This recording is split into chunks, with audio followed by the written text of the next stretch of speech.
Okay, so clearly, as I've already said, do you like my deck? Sorry, I can see this sitting here. Simon has a YouTube channel, and he says "A at me duck" because he's from Nottingham, and they say "A at me duck," and he sent me an "A at me duck," so I can see it sitting over there. I'm like, there's a duck sitting over there. Squirrel. Okay, so we are going to be talking about the wonderful grand tableau. As I have said, I really do think that this is the bread and butter of Lenormand. This is where Lenormand shines. Now, as we talked about when we went at the very beginning, the very first class, and we're looking through even the history of Lenormand. This was originally set out to be a game. So this is like playing Chutes and Ladders or Life or something like that. And so they would lay out the card, excuse me, in this 9x4 grid that you see right here. This would be laid out, the cards 1 through 36, and that would form the game board of the game.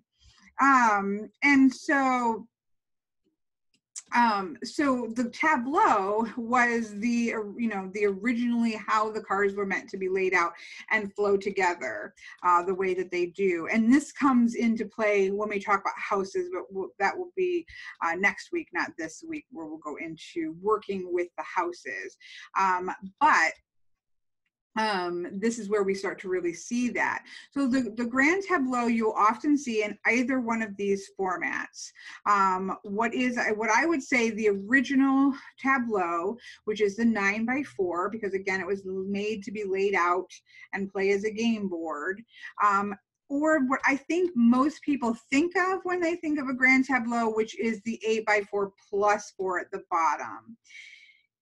There is no, I think everybody has their preferences. So I can make a case for why I like the 9x4. I have used both of them fairly extensively. I learned on the 9x4. And then when Lenormand started to get more popular in English, I started to see a lot of the 8x4 plus 4s. And I was kind of like, oh, well, maybe that's like the more traditional way. I need to give it a try. So I did give it a try for a while. It works perfectly fine, and everything that you can do on each of them, you can do on the other. So there's nothing that really says do one over the other. I will say that I think that it's beneficial to pick one and stick with it because they do function a little bit differently. So for example, of course, we have on each of them, our first 3 cards are in the right position. That doesn't matter. You have your corners on a 9x4. You have your corners on your 8x4 are up here, right? You're not going like this to here to here. You are going to the corners of the rectangle. So your corners are still there.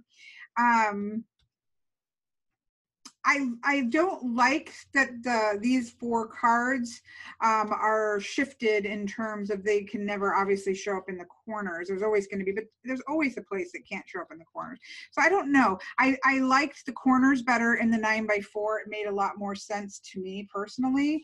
Your 4 cards down here are your essence cards. Those are straight down the middle in the 9x4. So they're there. Everything's in place.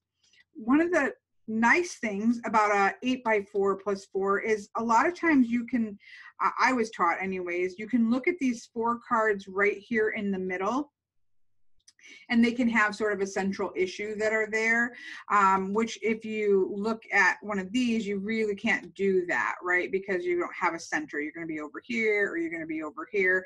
So you don't really have, that's not actually there. But I will say this, that you have a lot of ways to get a general message out of a grand tableau.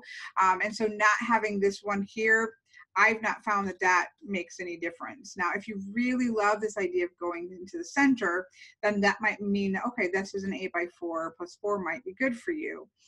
Sometimes it's space constraints. I originally had a narrow space, even with using a mini deck that was, and because I do video readings, the format of the video is conducive to having the 9x4. It fits on my screen better. So as a professional reader, that does make a difference, right?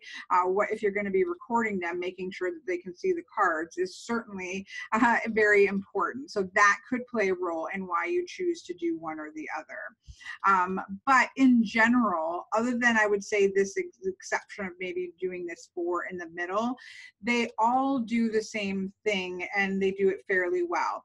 The one thing that I feel you can't do as well with the 8x4+4 is the seasonal. Like sometimes I'll have this straight down the middle as sort of a yearly message, and then having this broken into 4 seasons. So you have this spot, this spot, this spot, this spot, and then the year down the middle. That makes a real nice kind of a yearly touch in reading, and it breaks up nice into the seasons. That's just something I enjoy. I do year aheads. I do wheel of the year kind of readings, and so having something similar to that in Lenormand pleases me just because of my reading style. So your decisions on which one to choose are going to be very personal. Some people just like the look of this versus this. It doesn't really matter.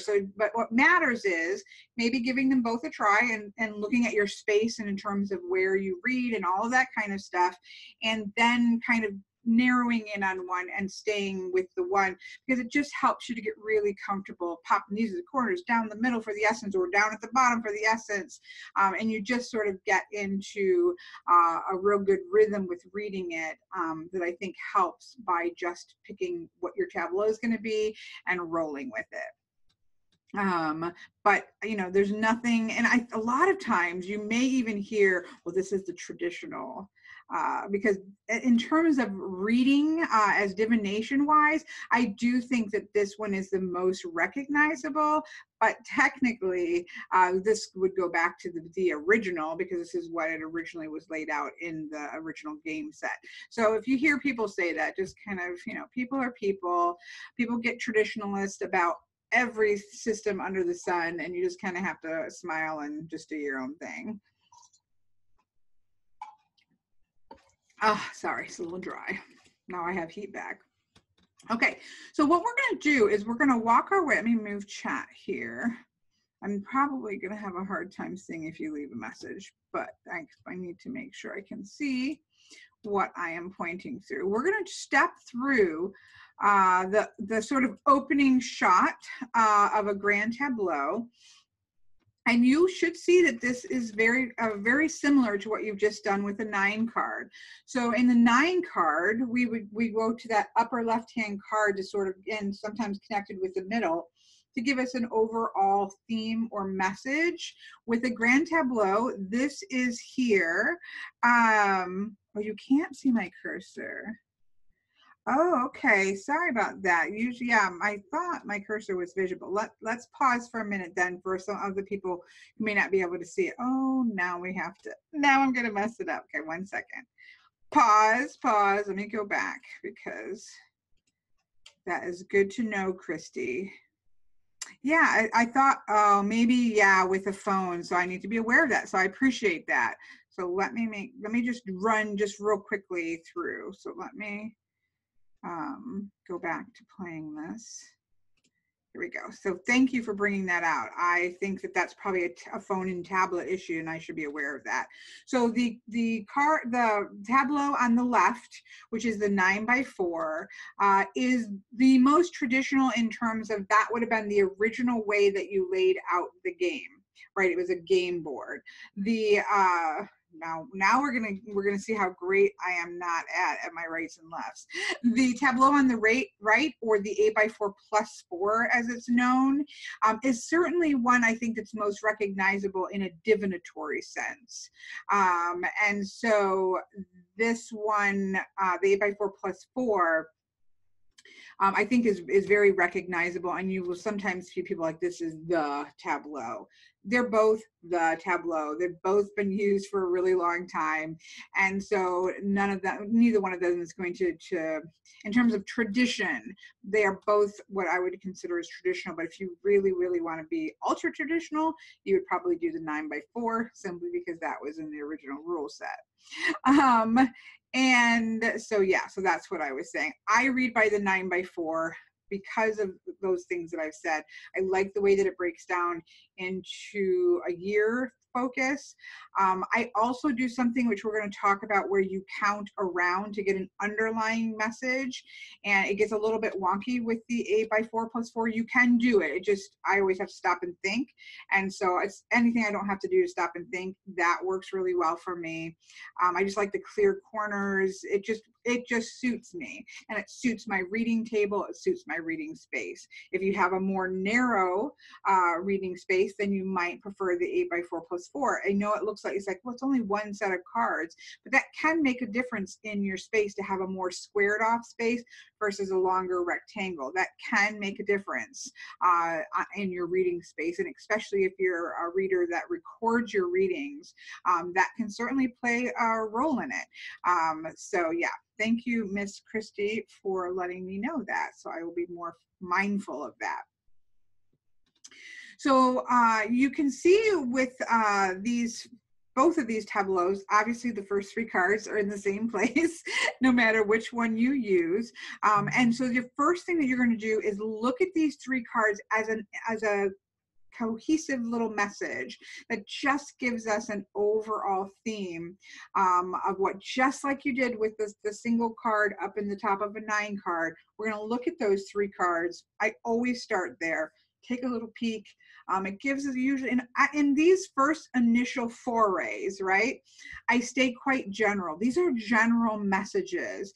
When we start to get specific, such as, okay, I'm laying a tableau out and it's all about my relationship, you still want to stay more, oh my goodness. Isabel Louise, come here. I'm sorry. Somebody's talking out in the parking lot and she does not appreciate it. And I hear we have a one across the parking lot of there's a house, and they have a dog, and she and her get themselves each going really big time. So once one starts, the other starts, and then it's like that. You remember that movie from Disney? Is it 101 Dalmatians, where they have like the dog thing, where they start passing the information to all the dogs in the neighborhood? I always think of that when those two start going. And we just, took a little sidestep into dogs, because I have one and she's obnoxious sometimes. Okay, zeroing back in. In these first couple steps, stay more general. Even if you're laying a tableau out to get a very specific question, if you are going to do the whole steps of the tableau for it, which you can just lay it out and then go right into that 9 card and quickly get your message. We'll talk about that when we're playing with the cards on the table. But if you're doing the full setup of the grand tableau, but you still have a very specific focus in mind, these first couple steps, step a little bit back from the details and get yourself, this is more a general message for yourself or for the person that you're reading for, which you'll see as we do some examples. So first step, look to those first 3 cards. Always the first thing I do. The second step, much like you did with the 9 card, is to go into the corners, and you're reading them the exact same way as you did with the 9 card. You're going 1 and 2 and 3 and 4, or 1, 2, 3, 4 in a sequence, however works for you or seems to make sense with the combination of the cards. I do a little bit of both, to be honest. It's so funny, after you've been reading long enough that you get a sort of a rhythm to how you do things. It's sometimes hard to step back and analyze like what you're actually doing, because you're just kind of rolling with the motions. I think that most of the time these are always connected, but sometimes it is that sort of 2 and 2 kind of feel to it. So I feel like I kind of blend the two of them, to be honest. I think sometimes it just makes sense. It's hard. Like I said, I think after you've done something enough, it's hard to break down what you're actually doing unless you're I guess maybe I should watch back some of my readings and see. But I feel like a lot of times it to me is sequential, but at the same time, sometimes the two gets paired off. But similar to what you were doing with the 9 card, 1, 2, 3, 4. If you're using the one on the right, which is the 8x4 plus 4, you do 1, 2, go in, you can see it's red highlighted if you can't see the cursor. 2 is the bottom of the rectangle. You're not going down into the essence cards in the bottom. 3 is going back into the upper right, and then 4 is going down into the lower right of the main rectangle, not going to the bottom essence cards. And so that's one of the differences that you'll see. With doing it between the two of them, is just making sure that you hit your corners in the main part versus, and I'm guessing somebody could make a case for going 1, 2 and then down to the cross card, and then 3 and then down to say the key, the house of the key. But I was taught with the 8x4 plus 4, you stay up in that main square there. So that's how I teach it. Your third step is to look at what are called the essence, or it can be an important event. It's a key focus for the reading, and that is either straight down the middle of the cards with a grand tableau, a 9x4, or with the 8x4 plus 4 on the right. It's those bottom 4 cards that you see. Those are important focus, and a lot of times I feel like you'll find that things intersect, probably, well, especially, I'm sorry, let me rephrase. Because I do a 9x4, and because those cards are straight down the middle of the tableau, I often find that key focus is interacting with a lot of the 9 cards. And so it really does become sort of a thread that runs through the entire reading. And that's another thing I will say that I like about the 9x4, whereas with the 8x4 plus 4, with the essence down at the bottom, which does highlight, right? They stand out there and you're like, here you go. This is the focus. That's one of the benefits. But because it's sort of separated off from the other bits, it doesn't seem to interact as much as the 9x4. And that's something I really actually like. I haven't actually thought about that until I was just talking about it just now. But that's one of the things I do really like about a 9x4, because I just find that focused message really starts to interplay with a lot of the things that we start to break down. So that's something to keep in mind as you try to figure out which way you're going to go.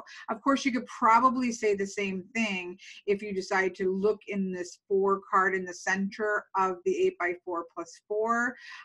For those who can't see the cursor, the birds, the child, the garden, and the mountain make sort of a center square. And so if you did something with that, that certainly is also probably going to interplay, but that's an additional thing that you would add in.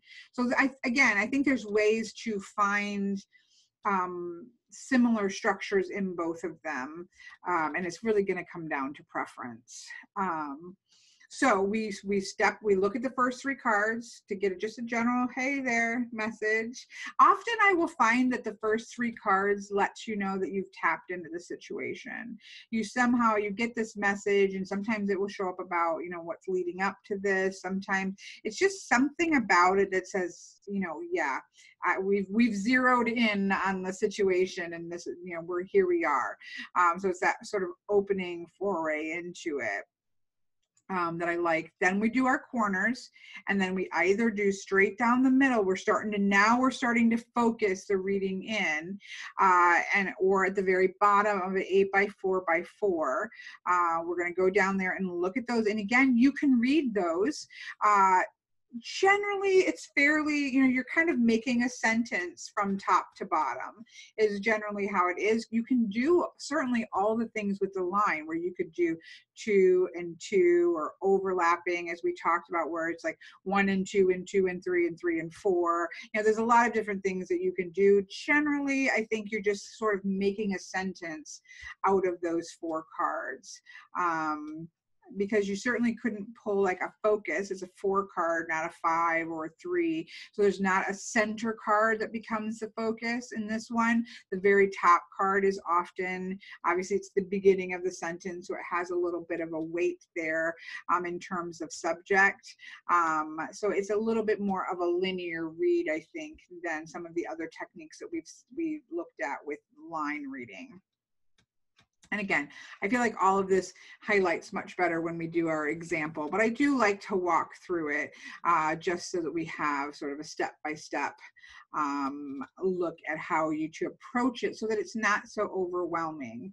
And the other thing is if you have the place to lay out a grand tableau and leave it, especially while you're taking this class or while you're learning, I highly recommend that, right? If you're somebody who thinks that, okay, this is going to be really overwhelming to do a grand tableau, get a tray, you know, find a corner table, figure out a place maybe that you can put up a grand tableau and leave it for a day or two so that you can do a little bit, come back, do a little bit more, and just kind of play around with it in a way that you can walk away from it, which I find to be useful anyways. If I do most of my own personal readings, unless I'm doing just a quick, I just need a quick question, a quick answer or something like that, most of the time I do leave them up for a day or two, just so that I can kind of mull them over and sort of go back and look at them. And I find that especially useful with grand tableaus because little other connections and things like that, little combinations will start to pop out when you can come back to get your initial message, but then when you can kind of mull it over and come back to it later is helpful. Now I know, trust me, I have a small apartment. I know that that's not always possible. But the other thing you can do is take a picture of it, right? We're in the modern age of beautiful cell phones.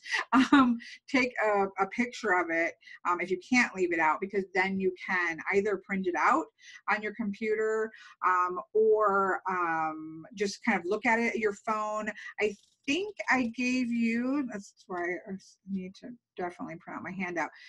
If somebody can put in the chat if I'm correct. I think that in your handout you have sort of a blank tableau that you can literally just either write the numbers of the cards in or the names of the cards in, and then go back and mull it over if you're not able to literally leave the cards out. If that's not there, I'll make sure I send that, but I'll have somebody that has the homework or the handout page in front of them let me know. Okay, so okay, that's not answering my question. I saw it, Wendy said, so I'll read back at Wendy's. I don't want to get off topic here. But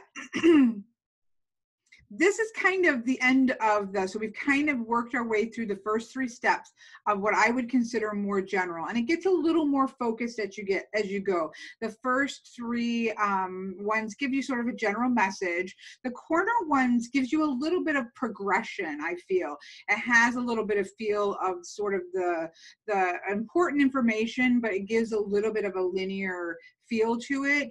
And then the middle row or the bottom row tends to focus in on something important, an important focus for the rest of the reading. So it kind of starts to draw inward, because then from here, we're going to go into looking at things more specifically.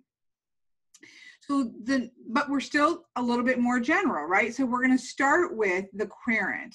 This is general information, general energy surrounding the querent. And so we're still wider, but we're starting to focus in, right?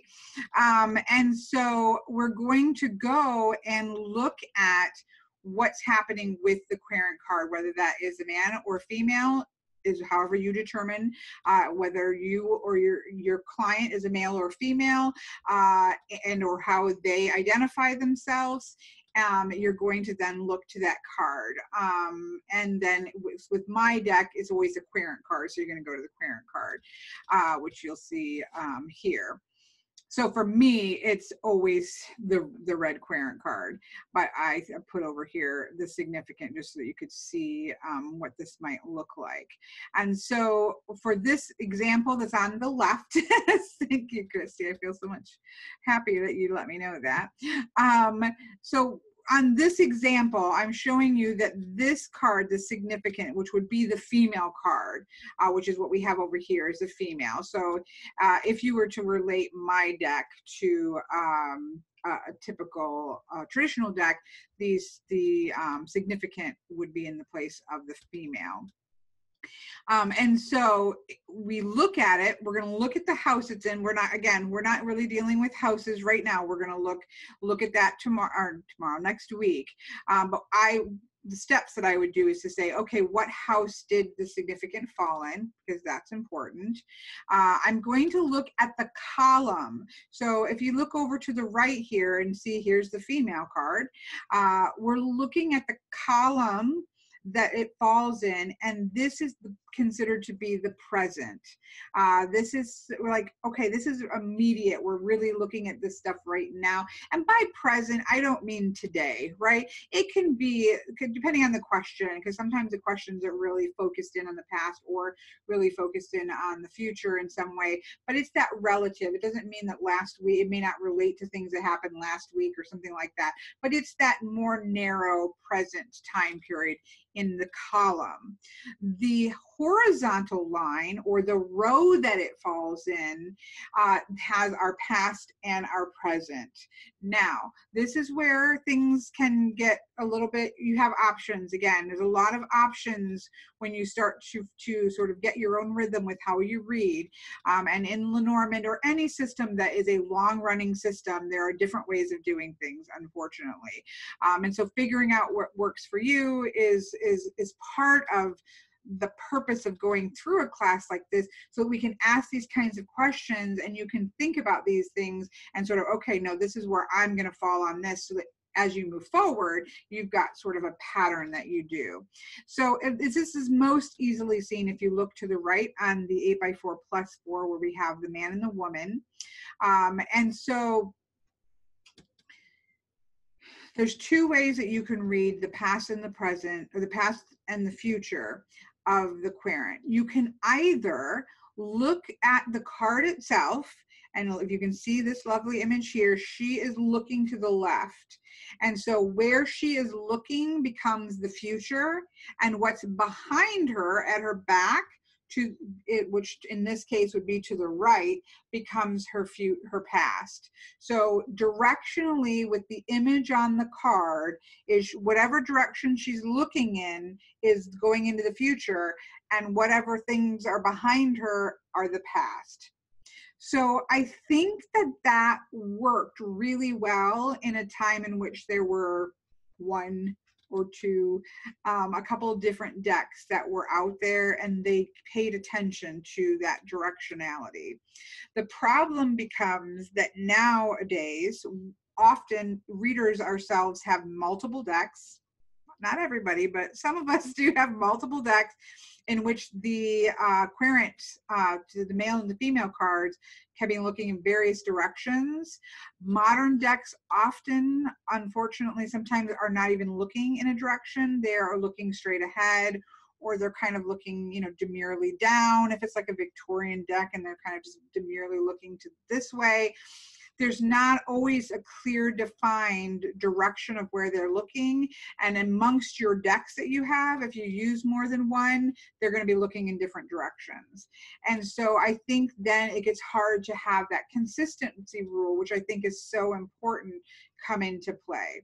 So I would probably make a case for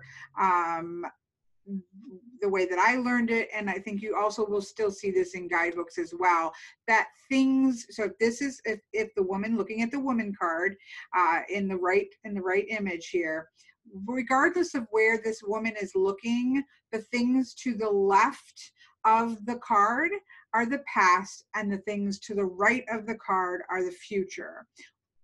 Or vice versa. If you live in a country in which you read from right to left versus left to right, I could see making a case to go in the other direction. But I think as most of us come from tarot or come from oracle or other types of reading styles, we traditionally see things to the left as being past and moving towards the future to the right.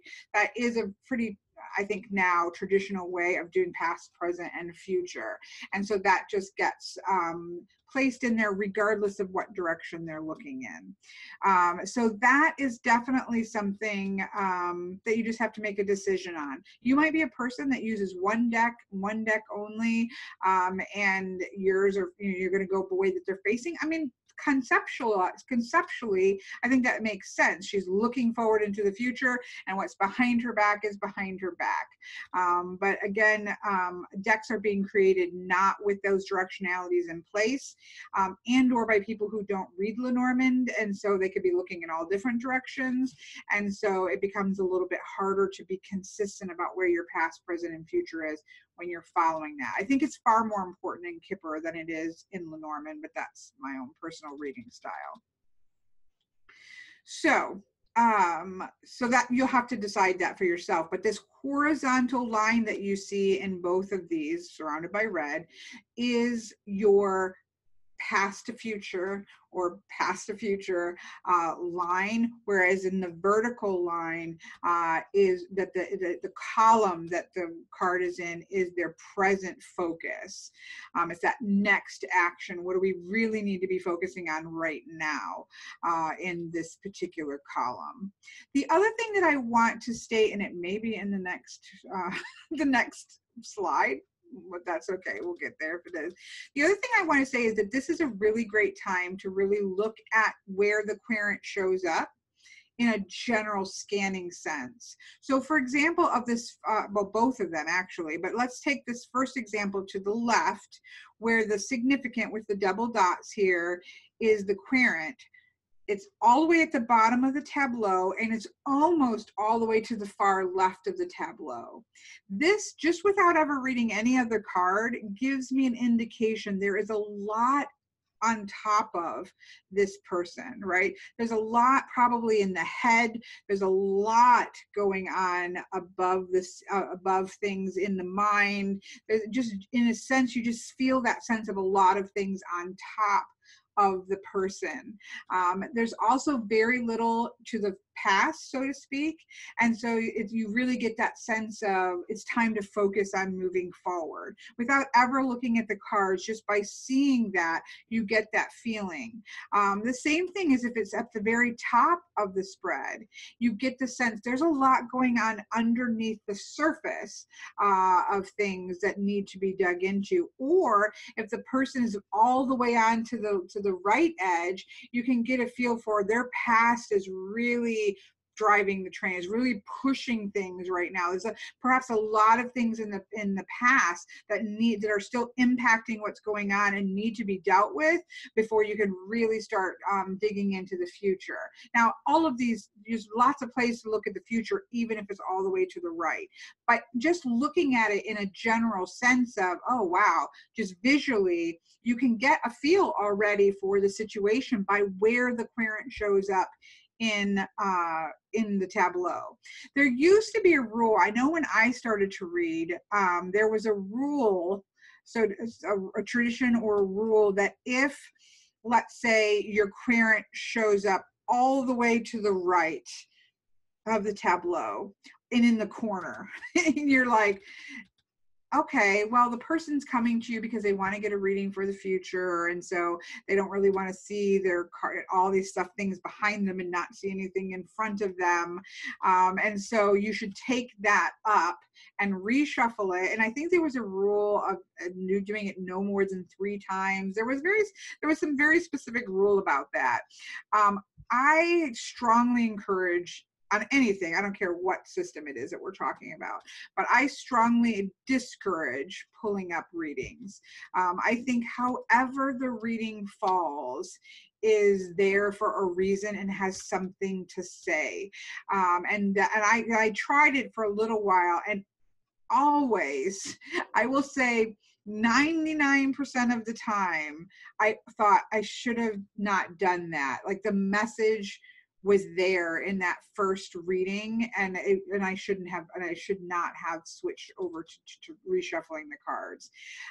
So if I know that's in some of the older books as well, where they talk about that. So again, something that you'll have to decide for yourself, but I don't think there's ever a good case for pulling up a reading and relaying the cards out, because there's a reason why it fell in that position, and there's something to say no matter where it shows up, whether it's all the way to the right or all the way to the left. We're still going to be looking at 9 cards that have past, present, and future. You can still look at all those different aspects of the reading, no matter where the querent falls in, but instead take where the querent falls as an opportunity to get some general, in a really quick glance, you've got some information already, and it's really fantastic the way that it works like that. Could the cards directly beneath the querent be read as the querent is on top of or has a handle on these things? Technically, yes, although I would think it's more foundational. I can't say one way or another because I haven't spent a lot of time doing that. It tends to be, I think, and this is why I'll say this, Cassandra. I think that most readings, the purpose of most readings is to dig out information that's going to be helpful. So if somebody already has a handle on something, I'm not sure that how beneficial, although it can be helpful to sort of check in and say, look, you've got this covered, move on to something that you don't. So I can certainly see it, you can make a case for it. In general, I see it as things that you need to sort of start to mine out or dig out, just because for me, my purpose of doing the reading is to give people information that they don't have. So I tend to look at it that way, but it's certainly a perfectly legitimate, anything is a perfectly legitimate way that makes sense to you. And I would say do some readings like that and see how that turns out, because it can be helpful to say, you know what, you've got this. Let's move on from there. Let's check another area because you've already got this. Kind of a confirmation can be helpful. I think the past works that way too. Often things that are in the past can sometimes help give a confirmation that yes, things have been really difficult leading up to this. I see all the things that you told me about. That kind of checks us in as a little bit of confirmation that yes, life's been a little bit not so wonderful right now, but let's start moving forward. So in a similar way, I could see that could work that way. Right. So generally I see the things that are above as weighing down and the things that are below as sort of underneath the surface. There's a lot of things that are going on beneath the surface that they may not either be aware of or that's just is churning around that have to be dealt with. That's how I in general look at it. But I certainly think that you can make a case for, I would try it out and see if it's okay, look, this is stuff that you got this, and see how that works for you for sure. So again, we've kind of gone from the general corner or the general first 3. We've gone a little bit linear with the corners. We focus in on something important in either the down the middle or to the bottom.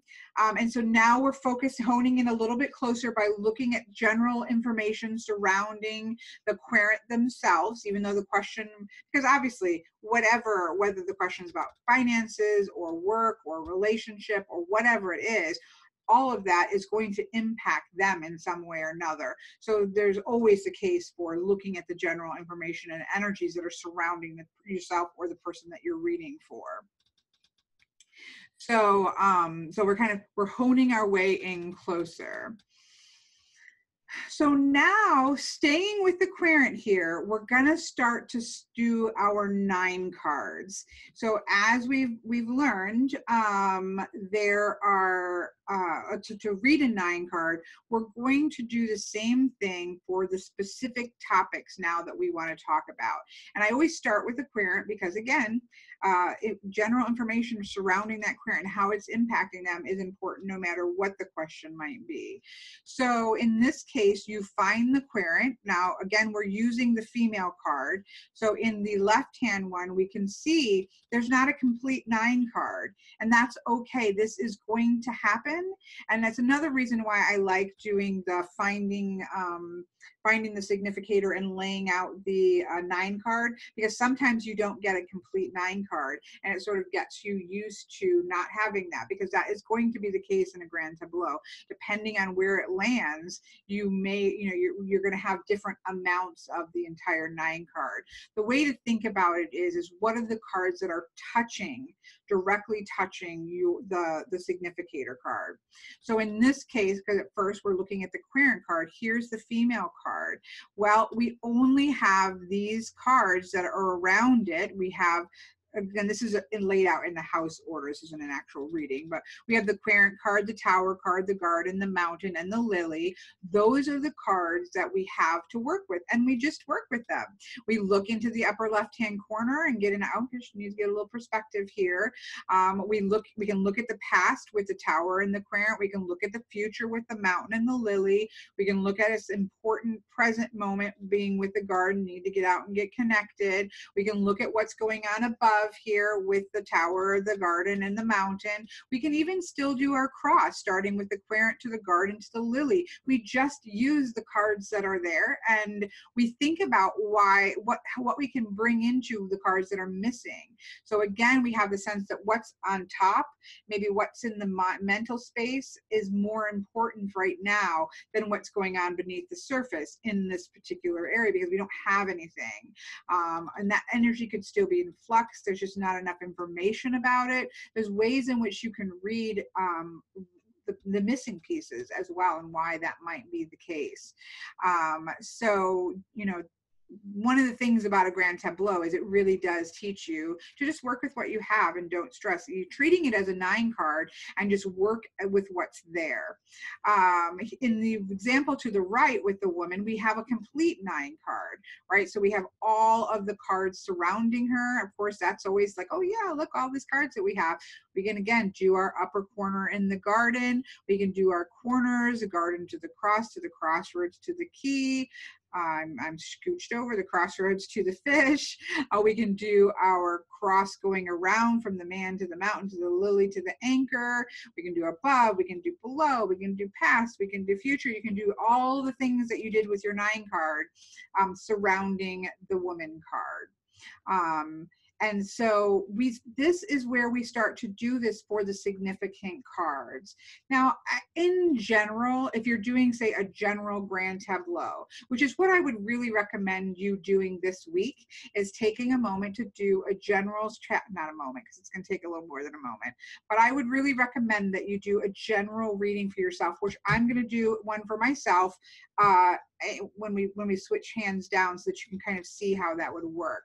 So in general, people are going to look to the anchor to see about work. They might be going to look to the heart card to look about love and relationships. If they're married or in a committed relationship, they might look to the ring card to look around that. If they have children, they might be looking to the child card to look around that.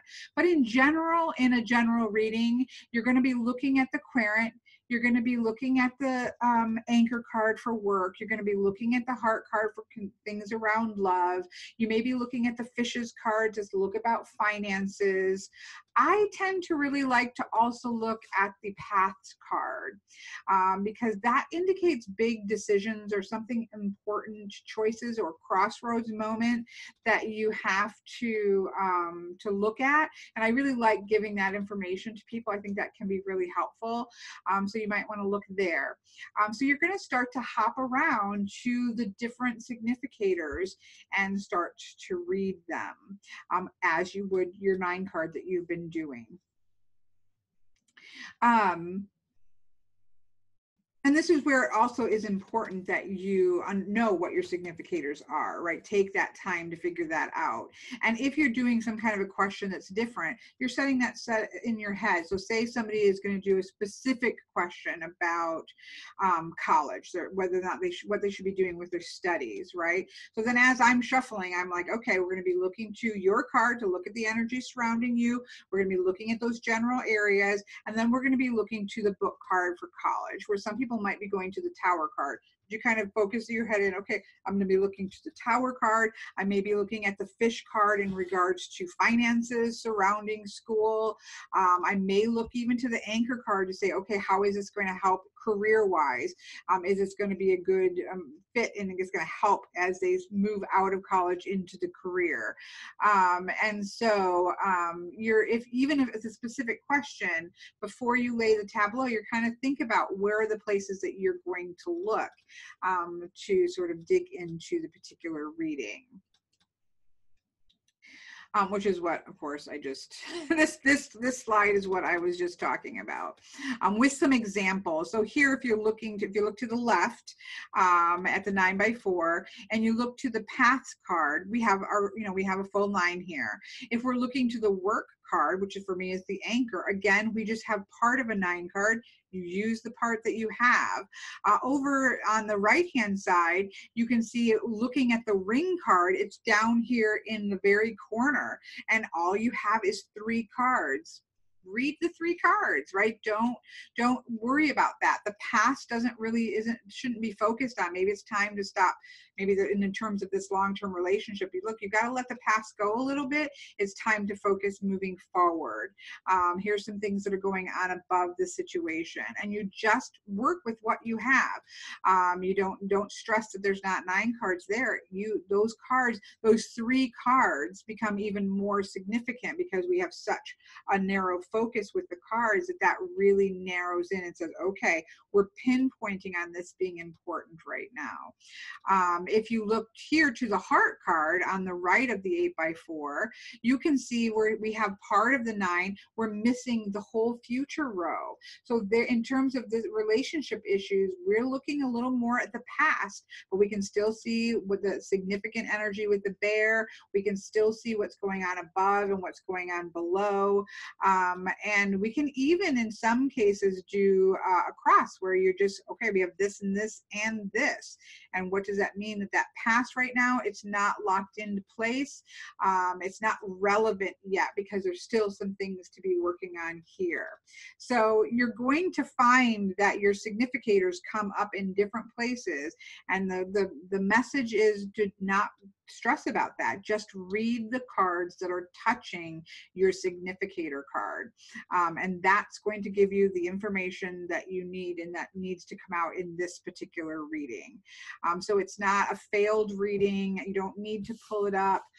In my opinion, again, strong, and it's a pretty strong opinion of mine that you don't need to pull it up, because you're then just sort of erasing a message that clearly came out for whatever reason, depending on how you believe readings work. Because if you believe that they're completely random and it has nothing to do with a specific message that's coming out, but it's just random, and that's how what does that trigger in your mind, then it shouldn't matter where they are in the first place, right?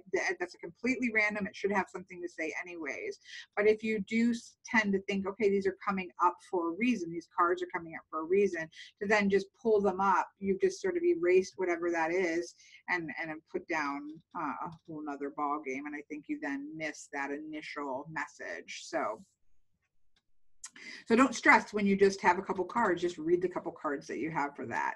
And as you'll see, you have the corners, you have the upper 3, you have the essence line, you have all the different significators. You have plenty of things to work with, no matter where a particular significator shows up.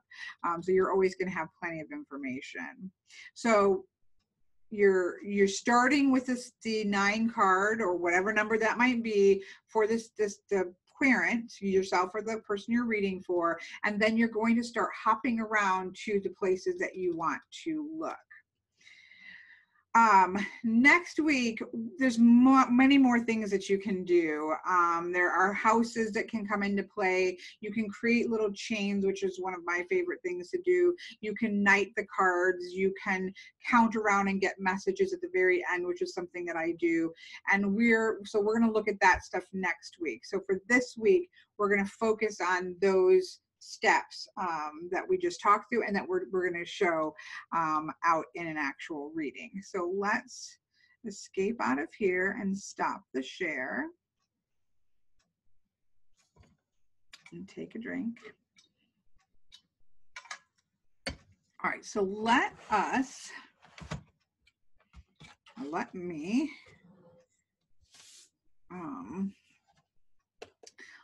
take off hold of my phone. And I think that we found out last time I need to spotlight it. So if somebody could let me know if you can, it's centered. Okay, great. Thank you. I'm probably going to have to raise this up so that we can see a full grand tableau. Let me do this. Colleen says, do you ever play Lenormand? I do not. We're going, this class, we're going to have an extra live chat for sure. And we're going to play through the game because I think it's an awesome idea to do. But no, I have actually never played Lenormand as a game. Actually, before I start to shuffle it, let me just see. 2, 3, 4, 5, 6, 7, 8, 9. I think we're going to have to back up. I'm just making sure we've got enough space to see a full, oh yeah, actually I think we can. Okay.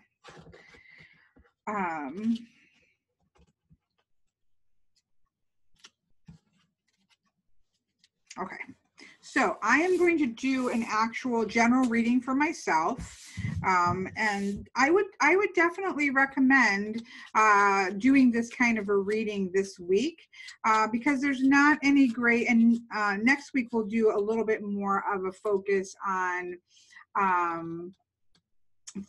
just having a more narrow question as you're going into a grand tableau.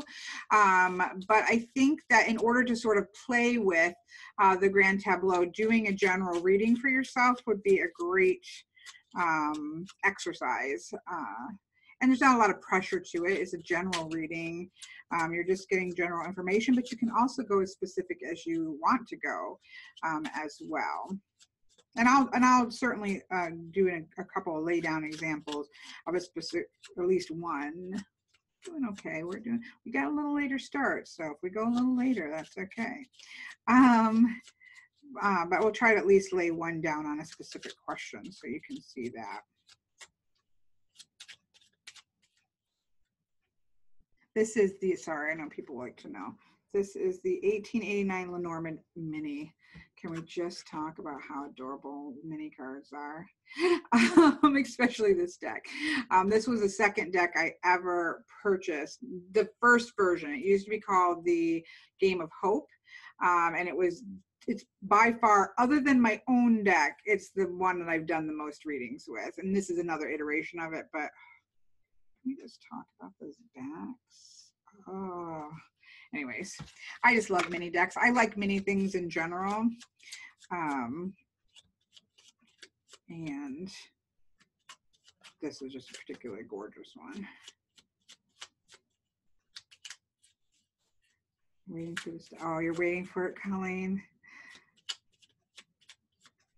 Where do you get the instructions? The only place I know, now there used to be, somebody used to have it up online a long time ago, but I haven't been able to find it because I was going to send a link to it. The only place that I know of is through buying this deck, which I think you can get on Amazon now. This is the Lenormand. Sometimes it comes up better under Lenormand. Sometimes it searches better under Primal Lenormand. Certainly Das Spiel der Hoffnung is the actual German name of it. But in this, it has, you can see actual pages from the actual booklet, but this has in English and, wait, maybe I'm wrong. Okay, yeah, here it is. So there is English in the back on how to play the Game of Hope, and it tells you player numbers, and it kind of goes through and what you do when you land on them. So it has all the instructions,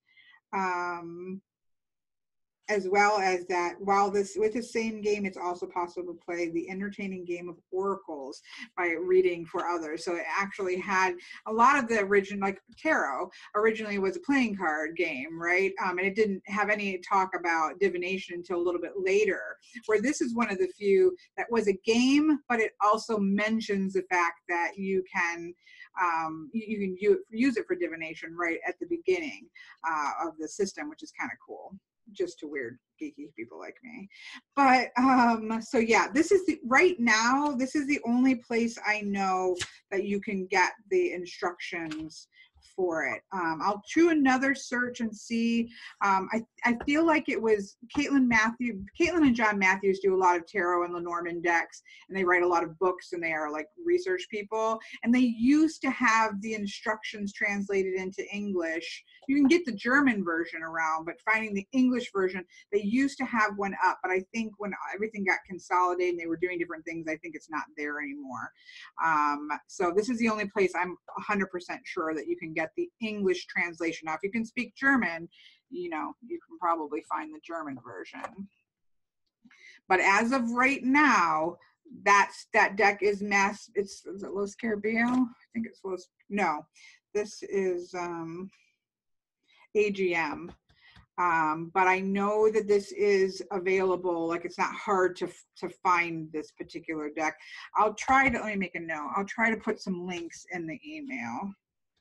Link to, but I know I've seen it at least on the US Amazon. I believe I've seen this where you did, when it first came out, somebody sent me this after my last Lenormand class, and you couldn't find it on Amazon at the time, but now I believe you can. Oh, thank you, Colleen.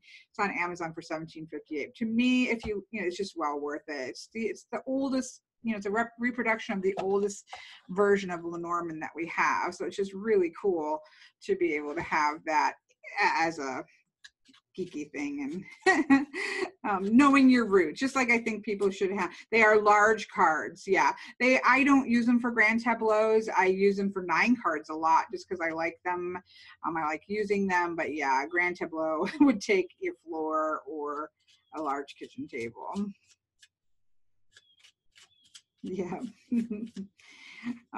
For again, mini spaces, if you don't have big spaces, I think everybody, you know, probably should have a single deck of mini cards.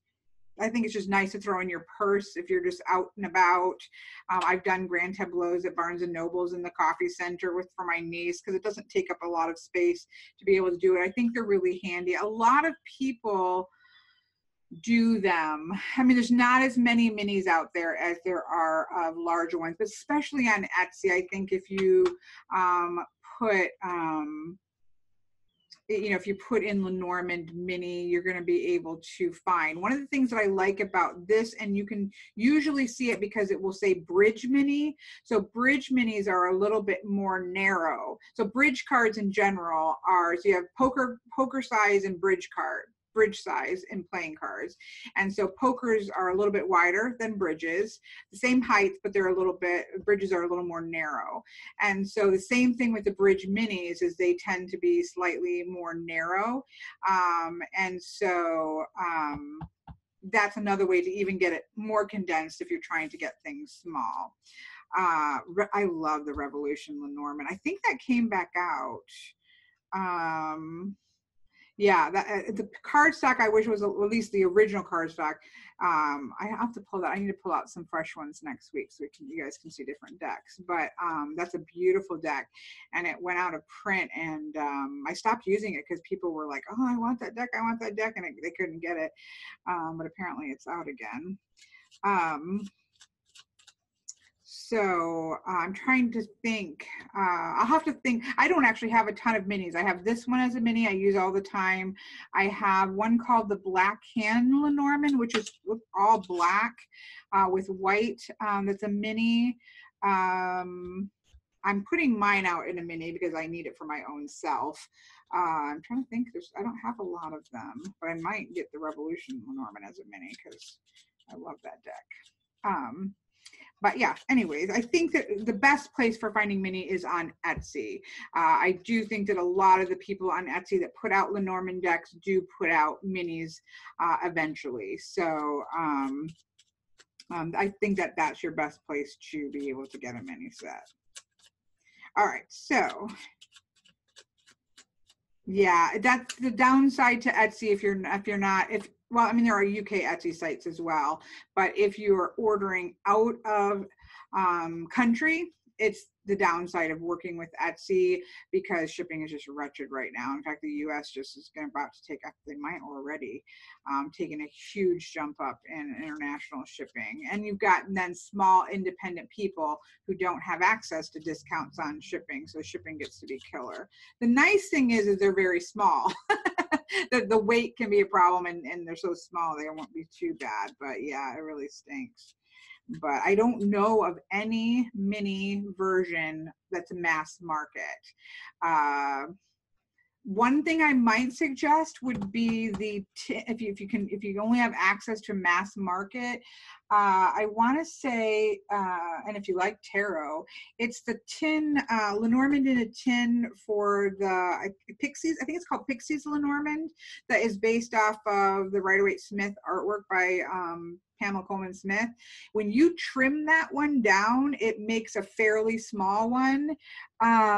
Also, the Piatnik, which is one that you can get pretty readily, this one trimmed down is probably one of the smaller ones. So this is just the Piatnik deck with where I cut the borders off, and it's still obviously larger than these minis, but it's pretty small. And so that would be a way to get at least a more condensed deck if you're needing to work within a mass market, because there's not, I mean, I don't know why that's the case, because it's known for grand tableaus, but there's not a mass market mini that I'm aware of. But this is a pretty cheap deck. I would guess this deck's got to be under $15. It's probably 11 or 12. And then trim that down, that makes it pretty small.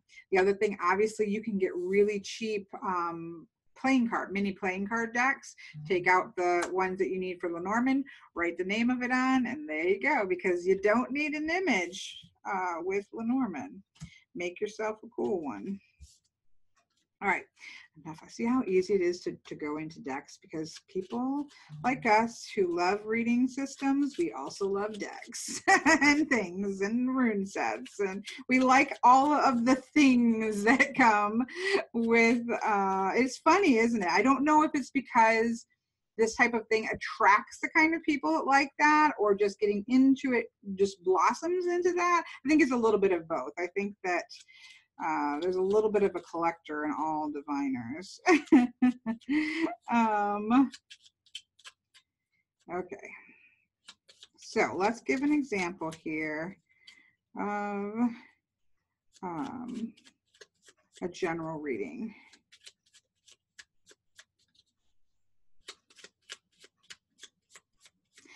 Now, I don't, when I'm doing a grand tableau, I do not cut. You're laying all the cards on the table, right? So there's really not any point in cutting. You're just going to then, I mean, some you can, but then you're just going to have to stick it on the bottom. It's because the cards are still going to be in play. Every single card is going down.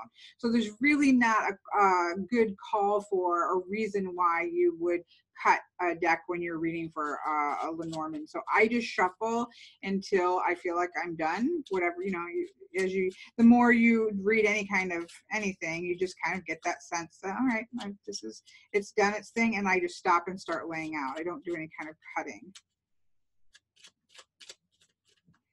Okay. So you want to lay your cards out from right to left. Again, if you're a foreign person, not foreign, be foreign to me, we're not right. If you're in a nationality or language that reads from left to right, I would say, you know, go with whatever feels comfortable to you. But in a general sense, you're going to go from left to right. And so you're going to lay out your top row. And I always try to get that one straight, because once you have that one, and I'll kind of go back and mess with it before I continue, because obviously once you have that set, the rest are going to follow nicely. 1, 2, 3, 4, 5, 6. Oh my gosh, 4, 8, 9. And I will do the next one where I answer a specific question with the 8x4 plus 4. And I'll try to adjust my camera once I get this. Let's see. To try to get you to be able to see this somewhat. Okay, so you lay it out, you know, like a typewriter, and then you come back to the beginning and do the next row. Again, could you zigzag? You certainly could, as long as, again, anything you do consistently. I am not, you know, the Lenormand police. I'm just, but this, generally, this is how I was taught, and I believe that's how because if you look at the Lenormand houses, right, that's how they're laid out, 1 through 9, and then going to 10 and going this way. So I think that it's definitely a solid case for doing it in that directions. But again, you know, we don't live in 1799. We live in 2019, and so modifying things to suit yourself is not going to rain down fire from heavens on you. It's just important to be consistent so you don't get muddy readings, is my mantra of all divination.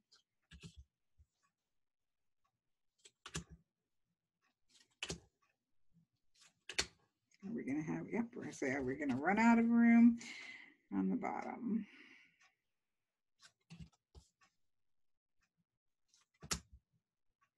And this is where, if you are of the particular mindset, it can drive you crazy if things aren't straight and all that kind of stuff. Okay, so isn't that beautiful? A little warped with the camera, but I think you guys can at least see everything okay. I should just leave it alone. I'm sure it was better before I messed up that. Oh well, we're gonna leave it. I think we'll just leave that be. Isabel is in front of the woman. Yeah, she's looking at Isabel. I have to show you guys sometime. I have a friend of mine who is German, and she drew me on a Lenormand deck, and she sketched it, and I call it the Isabel Lenormand because the dog card is Isabel as a puppy. Oh, just kill your heart. Okay, see, I get too much feels. Okay, so we've got our grand tableau laid out. First thing I do, I look to the first 3 cards. I'm keeping it general. I'm not going into specifics. We have some weight here with the cross, and I'm gonna, you know, we're all friends here. I'm obviously reveal what I feel comfortable revealing, but I'm going to try to keep this so that you see how this relates to me. This makes a lot of sense to me immediately. December is a hard month. My son died in December, and so I have a particular hard time all of the month of December, and it's been particularly rough this year. So having the cross cards show up here, and it's kind of moving into that phase where it starts to ease off, and January's through and I'm just kind of moving. But this makes sense to me because I've just it's been particularly weighty in terms of grief work and things of that nature. So to have the cross show up here makes sense.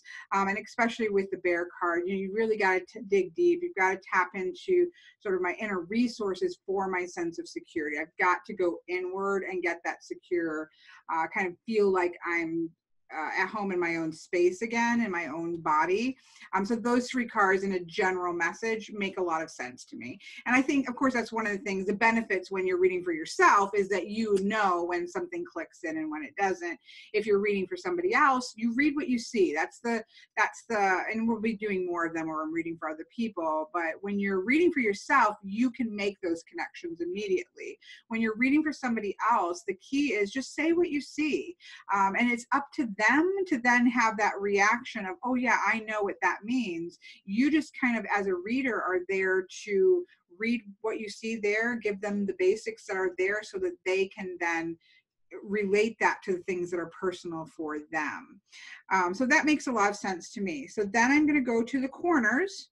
And again, I love, personally, this is fabulous because we have that weighted sense. The cross is about weight. It's about that feeling of heaviness that weighs down on our souls. And here we then go to the stork card. Of course, the stork card is about wherever you're at. It doesn't have to be bad place. So it's not that stork is not like the Six of Swords. Six of Swords is we're moving from a negative space to a more positive space. The stork card is not like that. The stork card just means wherever you are right now, you're moving in a direction that's even better. And so, of course, when you're moving from the cross to the stork, that's always the thumbs up. You're like, okay, that's kind of over. We're moving forward now, and where we're moving towards is more balance, which is certainly something if you're dealing with grief work or that kind of weighted stuff. Getting some emotional balance back is important. It's part of the process. And so having that sense of harmony and balance coming there, of what? Harmonizing and balancing out anxiety. And for me, this card, I just look at this card. It's not called the birds card. It's called the crazy brain card. Like, cause that's my crazy brain. There's that chitter chatter. Your brain's going, blah, blah, blah, blah, blah, blah, doesn't shut down, doesn't let you sleep well, all of that kind of stuff. And so bringing a harmony and balance back to the brain is not surprising. The bird generally shows up in some sort of significant place for me because I have a crazy brain. So the corners make sense. So again, we're not really digging in to particulars. This happened to hone into very specific with the cross card here. It certainly honed right into sort of grief work for me. So sometimes it does give you that, but I still try to stay general, right? Yes, it's been a period of grieving. It's important for me to get my sort of inner balance and inner security and feel good. I still try to keep it general, even though this cross card did take things and kind of go pretty quickly. So that will happen sometimes, but I would say attempt to still stay a little bit up above the situation versus going into particulars in the first three and your corners. We start to hone a little bit more in for a 9x4, you're looking down the center row of cards. If you've done an 8x4 plus 4 at the bottom, we're then looking at these 4 cards on the bottom. But in a 9x4, we're going down the middle here, and we're getting a much more honed focus, much more something we need to pay attention to. Often I look at it as sort of this is where we got to zoom in here. What's interesting is that we have the letter card. Now the letter card, I stray a little bit from tradition, especially when I'm reading for myself, but truthfully, even when I'm reading for other people. I feel like there's a couple cards, certainly the snake card, certainly the fox card, depending on if you're French or German reading style, and the letter card a little bit I stray, because for me, I think it's because as a professional reader, in 2019, 18, 19, you get a lot of questions about manifesting, what it is you're trying to accomplish. You get a lot of questions about, getting yourself on the right path and moving forward and doing the things that you want to do and manifesting what you want to manifest. So I think because of the types of questions that I tend to get, the letter shows up a lot for me as that first step of manifestation. You have all of these ideas in your head, you have all these plans in your head. For me, I'm a list maker because I have a crazy brain. I have to make lists and keep organized. And so that act of writing something on a piece of paper is the first act of putting what's in your intentions into physical form.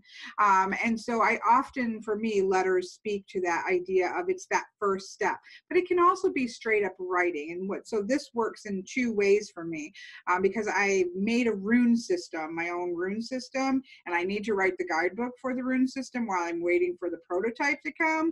So I literally need to be doing some writing, and I love this idea of the broom here because the broom is not falling into past patterns. For me, past patterns in terms of writing or anything like that is getting off topic. My brain's like squirrel over here, and oh, but this is cool over here. Oh, look at that over there.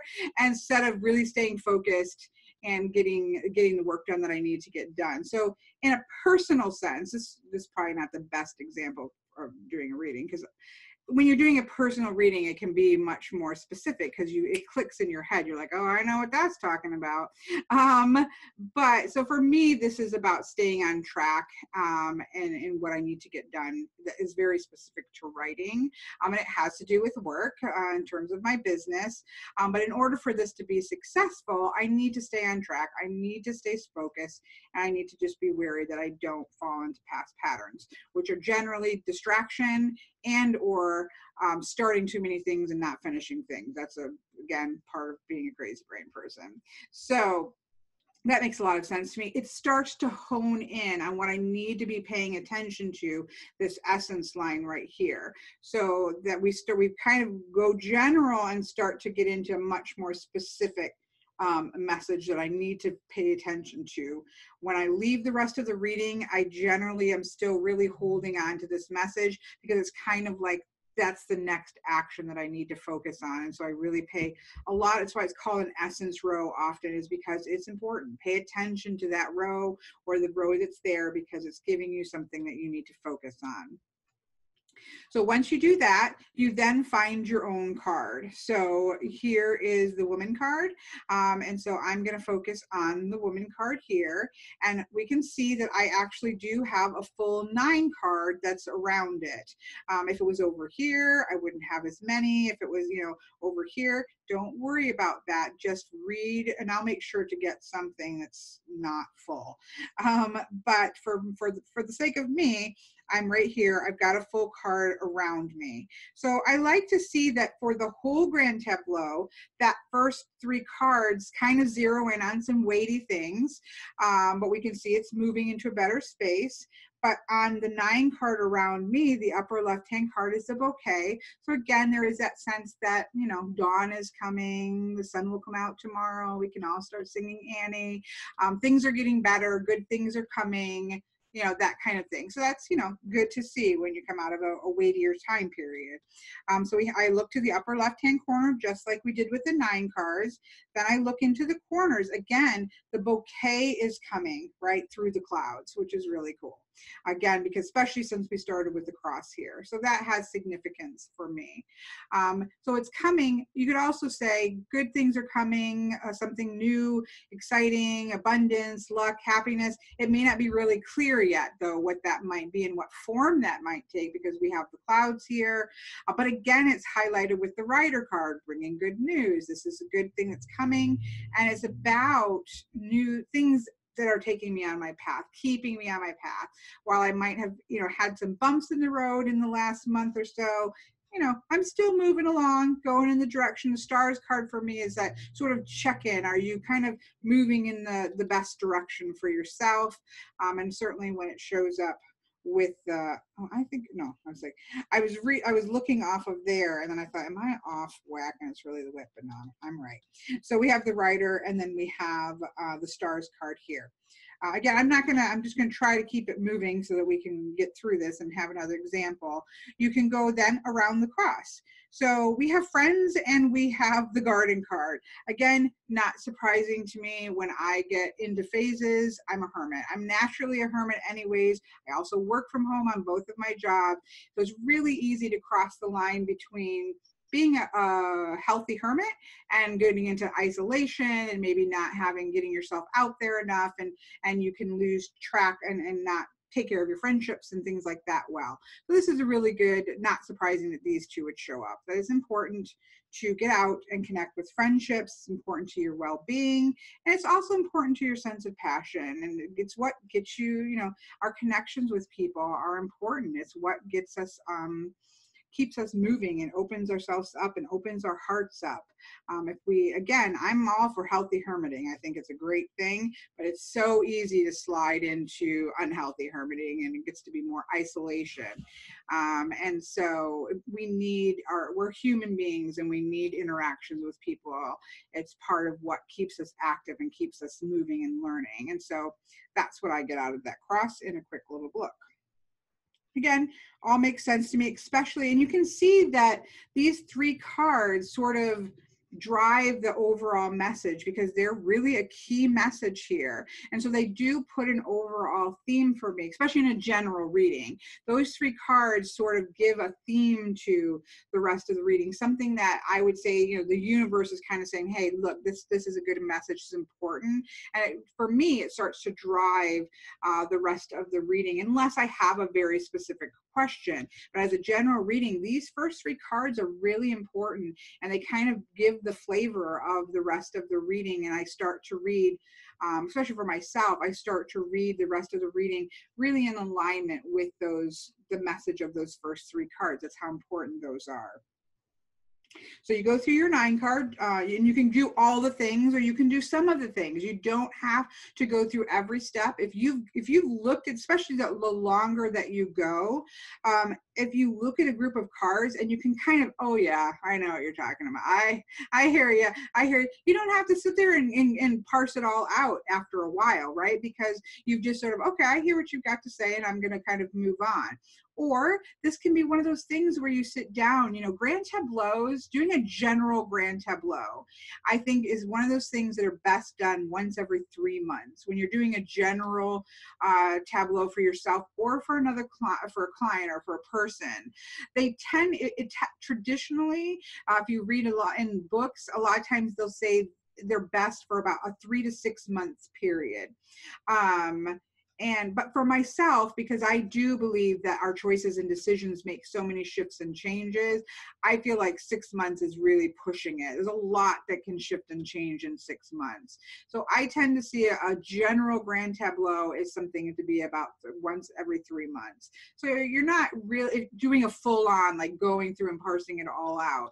And so, you know, spending some time with that, especially around your own card, is certainly well worth it. And you can go the above, you can go the below, you can do all the different things that we lined out in the last thing for every single one of these 9 cards, or you can get your message and move on. I think that it has to do with you know, just reading style and comfortability. The longer you read a system, the less you have to individually parse it out. But at the beginning, individually parsing it out is so important, because that's what gives you the foundation to then be able to see it at a glance. It's like when I first started to read, I can read, you have to sit there and you're like, okay, the dog ran over the hill, right? And then you start to read faster and faster. I'm a speed reader, so I can read in chunks. And so now I don't have to even read sentence by sentence. I might read 3 or 4 sentences. It's that type of thing. The more comfortable you get, the faster it goes. So how long you spend on something is just, you know, what you need to get out of that. So we've looked at the 9 card around the significator, as we talked about. Next, we're going to look at the horizontal and vertical lines. This horizontal line, you find your significator, and I only do this step with the person, the querent. I don't do the line and the line with every significator card. I've never seen anybody do that. I'm not saying that you can't, but traditionally, looking at this future, past to future trajectory and your present column is something that you only do with the querent card. And so I would say that if you're doing a reading that's just based on work and you're focusing all your things around the anchor card, there might be a call for doing that. But in terms of a general reading, you only do this step for the querent card, and which is the person, you or the person that you're reading for.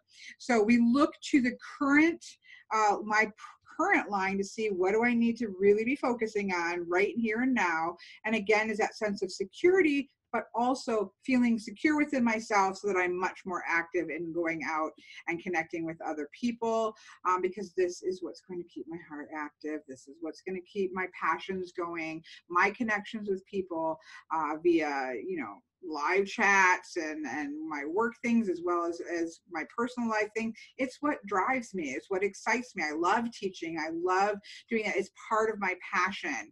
And so it's important to not lock that down. So that's, you know, a quick message that I get for myself. This, if you don't do anything else, pay attention to this right now. So then you can look at your trajectory here, right? And you can look, so for me, again, here's a good example. If you look at her, she's actually looking down here. She's that beautiful Jamir Victorian kind of pose that you often see with women. It's not real helpful in terms of directionality. You can say, oh, well, her back is here. So then this could be the past and this could be the future. But the way I learned it and the way that I do it, because I do use a lot of different decks, is that whatever is to the left of the significator card is the past, and whatever is to the right of the significator card is the future. I believe most books that you would find on Lenormand will say the same thing, unless it's maybe a really old translation, or somebody that simply uses directionality more. And so that is a perfectly valid way to do it. It's problematic with today's decks, and or if you use a lot of different decks, you're either going to have to just keep switching with the card, or just decide, you know what, it's always this for me, no matter what the card is looking like. So in the past, for me, we have the book and the dog card. And this is interesting because the reason why I'll connect this is because if this is my focus right now, which is about going out and connecting to others, there are lessons that I've learned about friendships. And I tend to not have a lot of like really close friends because I'm not always very good at it, because I do retreat and I do tend to be a very internal person. And so I've learned lessons about managing my close friendships when I'm in this kind of a phase that I need to be reminded of. And that's certainly the case. It certainly applies to the last month or so. So, I see that and I say, yes, yes, yes, I know. I'm working on it. I've already addressed it. Thank you, Lenormand. And so then we go moving forward. So we have, again, when I'm looking at a future trajectory, I'm staying a little more general. You always have time to come back and be more focused. I'm not looking at this straight as a work card. It's an anchor card. It's a stability card. It's a card of, shoring up your ship so that it doesn't go floating off to sea when I'm just being general. So we have my sense of well-being. Health and well-being needs to be anchored a little bit. Things have been a little bit difficult. Yes, relating to even, again, because I'm connecting this grief work, it flavors the rest of my reading. Yeah, I know. Thank you, Lenormand. It's difficult. My son died. I have to deal with a lot of grief work. But there is a harvesting here. This is an interesting set of cards. And you can see I'm staying very gentle. Did I lose my... Is it still spotlighted for you guys? Something, okay, thank you, Colleen. It looked like it flashed and I didn't know if it lost it.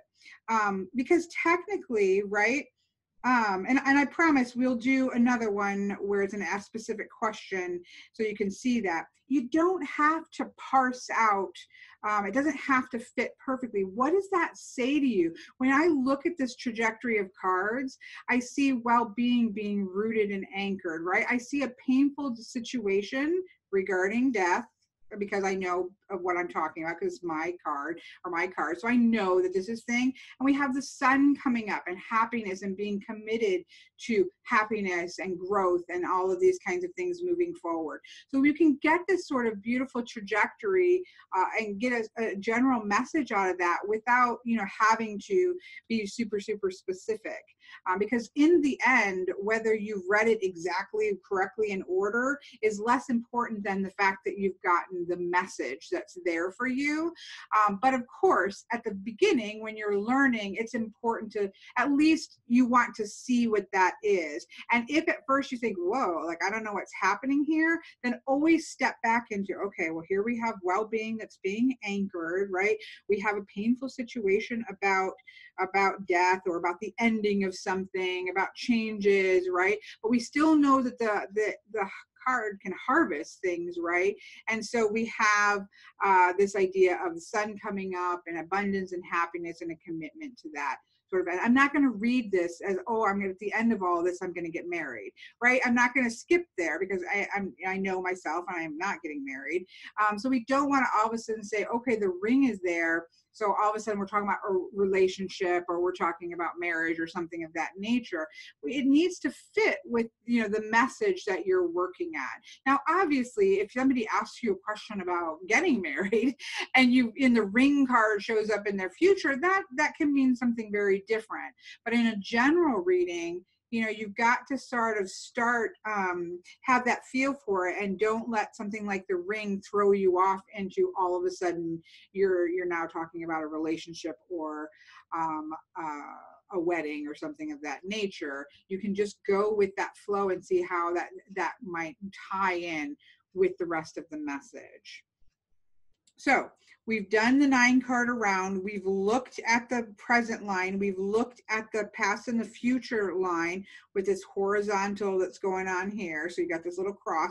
No matter where it was, if it was the man, this is his present line, and this is his horizontal column. No, I'm saying that wrong.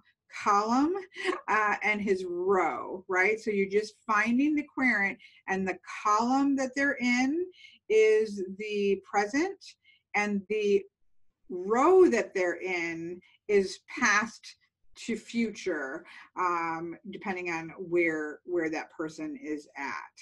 So again, I only do that for the querent. So now we're done with what we're looking at, and there's other things that we can do, but again, we're not going to do those yet. We'll look at those next week. So that's what we're going to do for the querent. So now we would go to specific areas if we wanted to. So let's say, well, no, let's keep it as a real reading, because I think it's hard to do that. So let's look at the work card. Okay, so now this is interesting because I actually have 2 jobs. I have a part-time mundane job, and then I have the truth and story, which is readings and class and all that kind of stuff. And so I have a choice here. Like, I could look to the anchor and to, it's hard to look in the viewfinder, and the moon card as it's usually if somebody comes to me and they have 2 jobs, right? I look to the anchor as that sort of main sort of corporate job that you have, and then I look to the moon card as the side business that somebody might have, a business that they're starting to try to grow, their heart business, what they really want to do, that kind of thing. Then I'll look around the moon card. You can separate those off if you want to. Yes, some people use the fox card. I think that's a French tradition. Actually, the moon and the fox, I think, are French traditions for alternative work cards. I think, again, as most things, it's what makes sense to you and applying it consistently. For the most part, you're going to either see the anchor as a work card, German tradition, with a moon card as an alternative job, or you're going to see the fox card as, over here, beautiful fox card as a work card. That is, I believe, a French tradition, sometimes also with the moon as an alternative job, a moonlighting job, Colleen. Yeah, that's great. So generally the moon, the fox, and the anchor are the ones that you're going to see in some relation to jobs, and just picking which one you're going to use is important to just apply consistently. But in general, I'm just going to, for sake of moving forward and being able to do a quick reading in terms of a specific question. In a general reading, you're generally going to want to look at your job, what's going on around that. You're going to do the exact same things. You're going to look to the corner. Okay, we got some good news coming. Things might be a little bit common. Here's a good example. Here's the man card, right? I don't have a man in my job situation. I have a boss who is a male in my mundane job, so that could apply there. And things are a little bit unclear about that. I'm moving towards having the truth and story be my only job. And so how long this secondary job is going to hold out could be unclear. So I could actually say, okay, well, yeah, here is my actual boss. And things are a little bit unclear as to how long that is going to continue on. So I can read it that way. However, I want you to get comfortable with the fact that a man doesn't always have to be a man. The man and the woman card can trip people up when they're in 9 cards that don't relate to another person, right? And so in that case, I look at the man card as being that sort of active male, masculine, yang, forward pushing energy, sort of taking control of your own things in the face of uncertainty. So even though things might be uncertain in terms of certain parts of the job, making sure that you're out there, you're doing your thing, you're in control, you're taking that sort of leadership role in your job. So you can look at that both ways. Again, if you're reading for yourself, it's easier to go specific because you know whether another person relates to your job environment.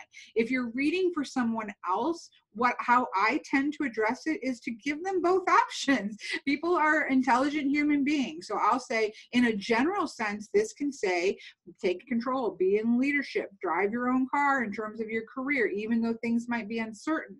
Now, if you do have a boss or somebody that is essential to your job or that makes sense to you, this could represent them and there being some uncertainty in that area. Give them both options and they're going to know what resonates. That doesn't mean you're being slipshotty or messy if you're very concise about it. This can go this way and it could also have another level of meaning of this, and they're going to know which one of those options resonates for them. I'm a big proponent of just reading what you see, giving people what you see, and then it's up to them to take that and apply that to their life and to their situation. And so that's the way I would look at this. And then you go around, do your cross, right? Sense, again, with work, sense of well-being, not falling into past patterns.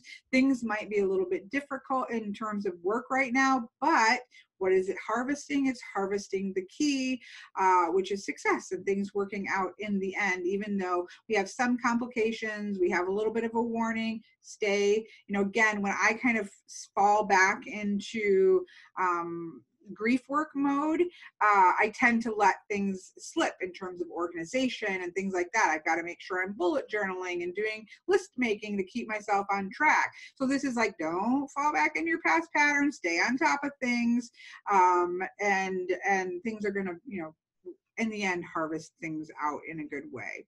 So again, apply all the things. You can just look at this in terms of work. This isn't going to be, I don't have one, but this isn't going to be my husband, right? If I'm doing a question about work and the man card's in there, in this moment, I'm not looking at that as my husband. This is what relates to my job. And maybe, if you have a situation where your husband does relate to your job, then that could be the case. But remember that when I'm looking at the anchor card, I'm looking at these cards through the lens of the work. Then I might go over, let's say I do have a significant other who is my husband or partner or something, and I go over to look here. These same cards, these are no longer about work. These are now, we're looking through the lens of that particular question. So the Lenormand is beautiful in that it's versatile.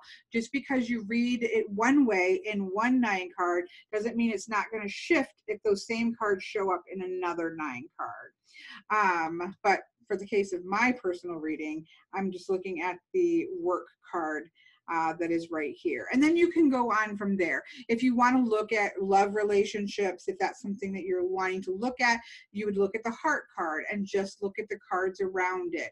If I was in a committed relationship, it doesn't mean you have to be married. If you're in a long-term relationship, you look at the cards around the ring. If you have a significant other, you can look to the significant other. Look at the cards around the significant other for a general reading. You're just kind of touching in. If you've got kids that you want to touch in with, your relationship surrounding them, things you might need to know, you might find the child card and look at the cards around the child card and see what's going on there. If you have some big decisions coming up, I really recommend looking to the path card and just see what's going on around there, especially that sort of future aspect of the path card. I find that can be really helpful to see what's coming up in terms of important decisions. So in a general reading, work, relationships, any big crossroad decisions that might be coming up in the next 3 months are good to look at. I'm trying to think of other general things that you might want to look at. If again, schooling, if you're going into schooling, if you're going to school now or you're taking training or anything like that, you might want to look to the book card or the tower card. Mine is the book card, but some people do use the tower card as institutionalized learning and that kind of thing, or like college versus maybe high school, that sort of thing. But I tend to look to the book card for that. So now is where you just sort of start to hop around in a general reading for the things that are important for you to look at. And that's where we're going to, in terms of a grand tableau, we're going to stop here this week. There are, again, other extended things that we're going to do with it next week. But you just spend as much time as you want or as little time as you want looking. You might want to look at, if you're in a general reading, might want to check in with your finances and look at, around the fish card for finances. You could even go to the mountain card, right? And say, okay, well, what are some obstacles that I'm going to be facing? That might be a good place to look at things, what things are going to be obstacle.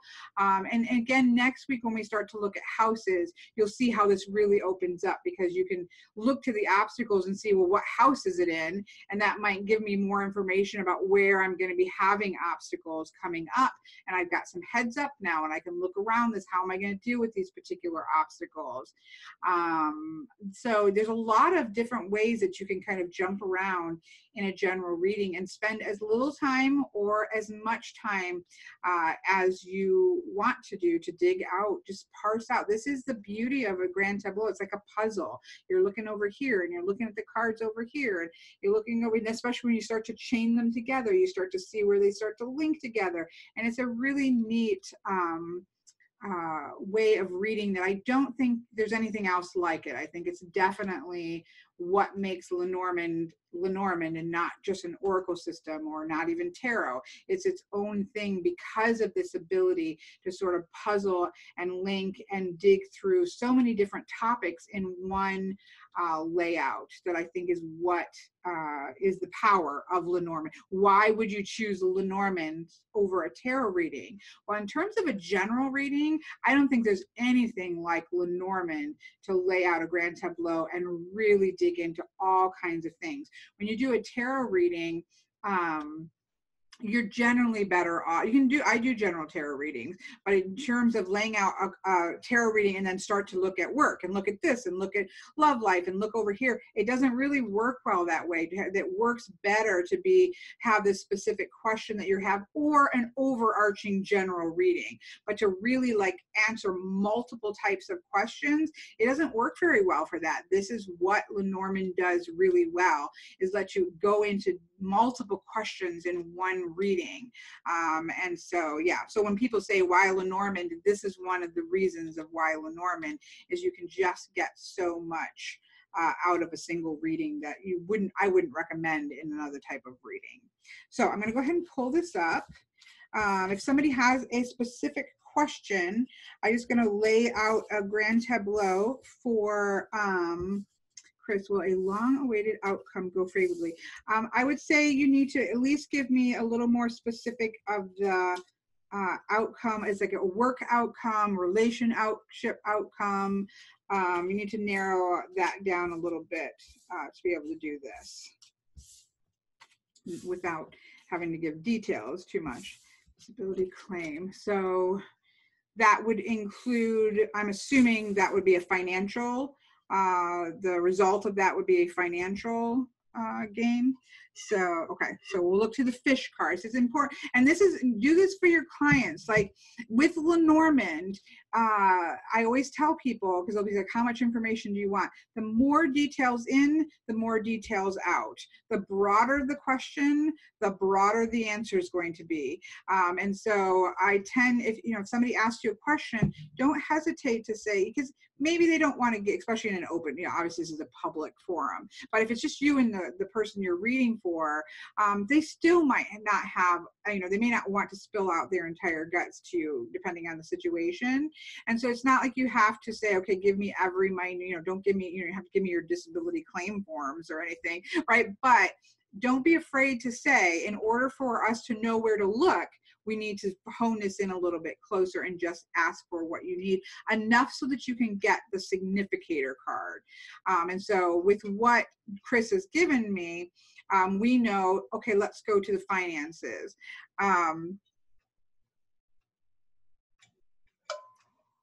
Technically, You could also look to the letter as an actual claim form and the results of the form. So that could be another place that you could peek at.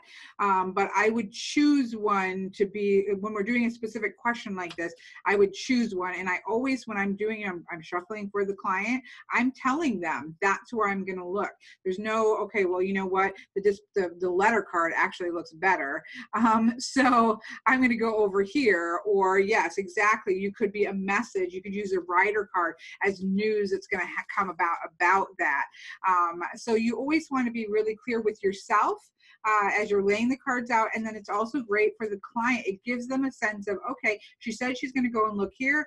Here's where she looked, and these are the cards that are around it. It gives that sense for both yourself and I think for the person that you're reading for. That you know where you're going to go and look, and that the cards are relevant to their situation, because this is where we said we're going. And it doesn't really matter. A couple people did have questions like, I wasn't sure if I should do this one or this one for the significator card. In the long run, it doesn't matter so much as that you've determined what that is before you lay the cards down. So, you know, if you're kind of torn between two, just two things helps me narrow it down. What makes the most sense, and what is it that you wouldn't want to exclude? So for example, with Colleen's suggestion about maybe using the letter for news, or maybe even the rider or something like that, I wouldn't want to not have those be able to come up, because that would be, you know, let's say we go to look at the finances and the rider card is in front of it. We can say, oh, well, there's news coming about this claim for you. So I try to think about, if I'm trying to figure out which significator card to use, I try to think about what makes the most sense, and what card, if it's between two cards, which one would I like to leave more open to being able to show up randomly. That's kind of my criteria for narrowing things down.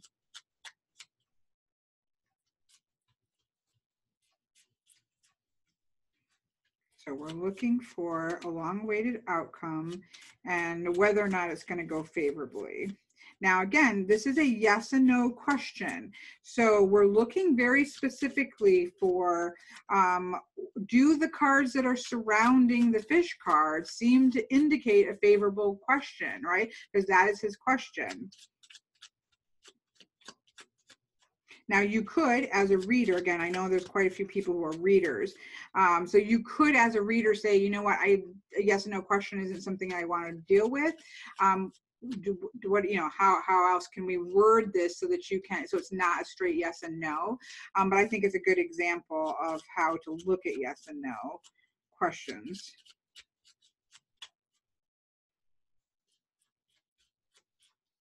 Okay, so again, I'm not going to split because all the cards are going on the table, but all we're doing here is answering the one question. I'm looking at the fish.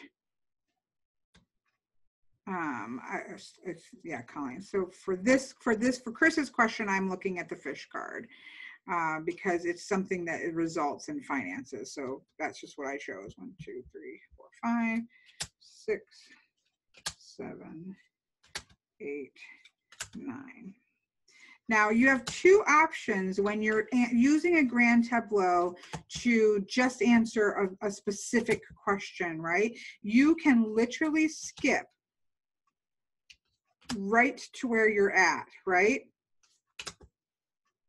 Don't look at the corner. Don't look at the 3 cards. You're just using this to make sure that you're tapping into proximity for the particular question.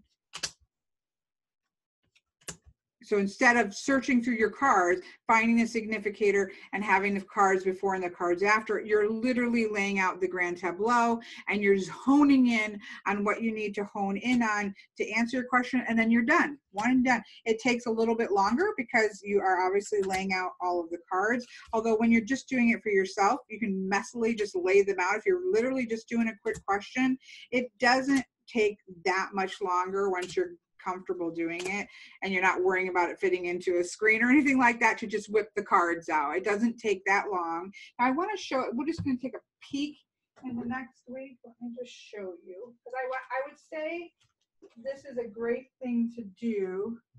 I can't remember what's, I'm gonna have to look at what's on your guys' shortcut thing that I gave you. This is my little white book of all things divination.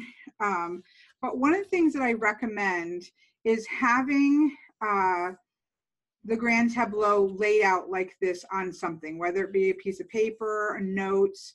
I'll check and see if I have something that has this already laid out for you. But having this laid out like this, I still reference this today because I don't have the greatest spatial memory, I guess that would be. I'm not sure what that would be. I don't always have the greatest memory as to the houses, but I want to tap into it. This is always next to my reading table. And if I just, for whatever reason, want to quickly look at what house something's in, I have this to reference. So having something like that in your notes, I think is really helpful, especially as you're working through your grand tableaus. Even though I know we're not working on houses this week, we will be doing so next week. And so working something like this into your notes, I think is really helpful, because then you can really quickly say, okay, here's the fish card. It's in the house of the house, right? And so just because I'm answering an actual question for somebody, I want to make sure that I peek at what house that card comes out in. Okay, thank you, Colleen. It says that in this week's handout, there's something similar that you can reference. Okay, good. Have that in front of you. There's, just set it to the side so that you can, again, we're going to look at different ways you can work with the houses in terms of having a secondary deck or having a actual spreadsheet cloth or something like that that you can use. But if you don't have the space for it, or if you don't have one, and I have all those things. I have spread cloths. I have multiple decks for sure that I could use. But this is what I pretty much always reference for houses. It's just one more thing to not have to worry about or not have to do, and this works perfectly fine. Now, of course, I'm fairly comfortable with the houses, so it's like for now, it's something that I can, but I still reference this a lot. And again, everybody's memory is different. I don't have the best memory with that kind of thing. And I just having that set to the side so that you don't have to have anything under this, and I can still go over here and look. Anyways, I'm babbling. Have something like that ready for yourself in the next couple weeks because you'll want to reference it. So this helps because we have fish now, and fish is in the house of the house. And so that tells me there's some security there because, and this is why, if we look, let's say for sake of, I'm just explaining this, but I'm going to go back to his reading.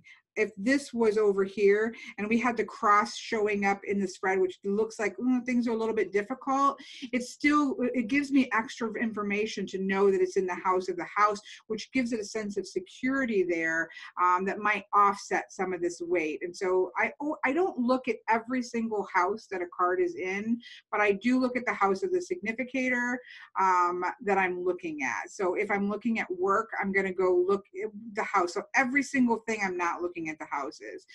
Again, we'll talk about this next week, but because I'm doing a reading, I wanted to do it and give him the right information. So you get a little peek. But so I'm not looking through every card and saying, okay, here's a ship in the house of the rider, and this is a ship.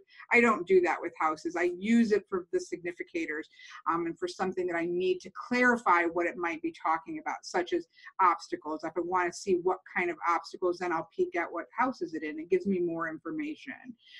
You would be at it forever if you're looking at every single card in every single house and every single connection. You have to hone in on the important information in a grand tableau. Sorry, Chris, rolled off into a thing here. So here we have the fish card. The fish is in the house of the house, which is a good, again, this is a yes and no question. He wants to know whether it's going to, how do you reword that? I got to scroll down here. Favorable, I think, yeah. Will a long-awaited outcome go favorable for me? So it's good to see financial outcome in the house of the house, has a sense of stability and a sense of security. So right away, I'm getting that feeling like, okay, this is looking pretty good, right? I'm also, because his question is a yes and no about a future event, I'm going to go pretty quickly right to the future cards. So remember, here's the fish. These are the significant cards. These are the cards that are touching this card. I'm not looking over here. I'm not looking over here. I'm looking at the cards that are touching the card that I've determined is my significator. And so these are the future cards that we have, which is a ring, commitment, stabilization, partnership. Certainly has a good connotation. It doesn't have a negative connotation to it. And we now have the stork card, which is positive movement, right? Now, let's be clear in items of money, right? This doesn't necessarily mean it's the best outcome in terms of, let's say, amount of money. So with a settlement, it could be a little bit more or it could be a lot. So this isn't really saying, okay, it could be good and it's only, let's say, $10. I don't know, it's not something like that, but versus say $100 increase. So this isn't giving us the sense in a yes or no question of, whoa, you're coming up, you're coming up money, like they have in Kipper card, an actual winning much money kind of card. But it has an indication that it is favorable and at least is moving in a good direction.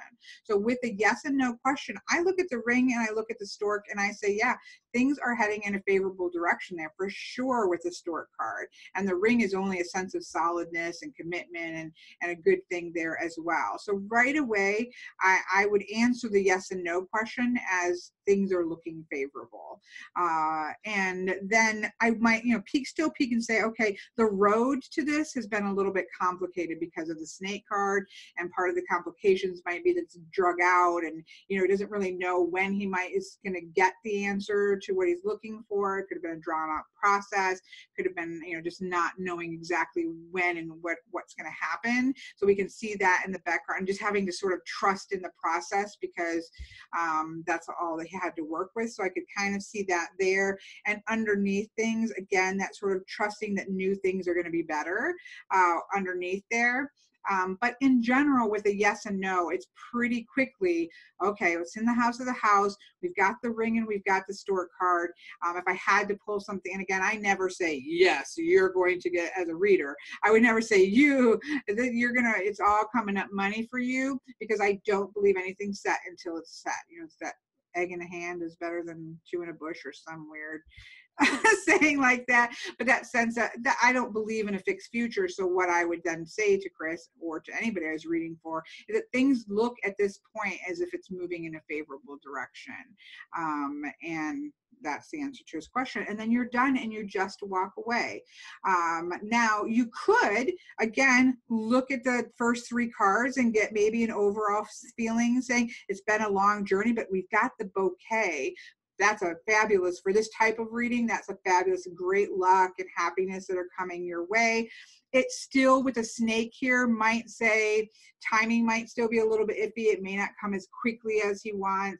He may not be really sure about when it's going to actually come in for him to be able to know. And again, with things like claims, you might get an answer, but it might take a lot longer before it actually starts, the settlement comes in. So there is some things that could still be complicated about the situation, but again, it's looking pretty good here when we look at the upper three cards. So you could start to do a little bit of moving around for some general things, but really all you have to do is lay your tableau, find your significator, and look at the cards that are surrounding that significator card. And so, I think that okay, here's the question. Why do this versus a 9 card, right? And it really is about there's two reasons why. Number one, you literally have the correct proximity. You're not manufacturing 4 cards before, 4 cards after, and putting it in. It's still not exactly how it'd be as a tableau, but at least it's laid out where they're touching, the right cards are touching, right? This gives you exactly what are the cards that are touching your significator card. So it completely hones in on the proximity. The secondary why is that sometimes you don't know when you're going to want more information. When you've done your 9 card and you're still kind of feeling like, I'm not sure that I got my answer, or I would like to dig a little deeper. Now you've got your whole tableau in place for you to start to chain things or look at the first 3 or look into, okay, well, there's going to be obstacles. Well, let me go look at the mountain card so I can see how I can, you don't know when you might want to start digging deeper because of the answers that you've gotten. So I think a case can really be made for doing a full tableau, even when your initial intention is just to look at the 9 card, because at least it's all there if you decide you want to dig a little bit deeper. So I'm going to do this we got time. I'm going to do this one more here. I applied for a job with another organization. Are there any obstacles that I need to address? So in this case, I'm going to look at the anchor card because that's the job, right? But I'm also going to look at the mountain card because that talks about obstacles that might need to be addressed. So I'm going to look at two places with this question because that makes sense. She kind of has a two-part, even though the real question is are there any obstacles about this job that she applied for? I'm still going to look in the two places there because it makes sense to your brain, my brain, not your brain. We all have different brains. Okay.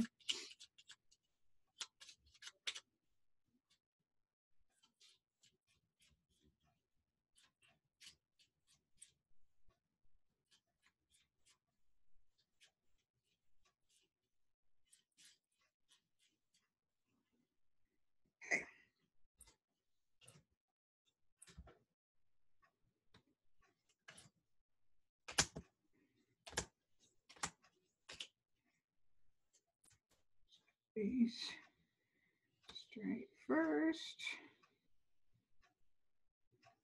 Boy, I am really got myself whopper jawed, didn't I? I'm used to my reading table that has a nice little lip, so I know I'm in the right place.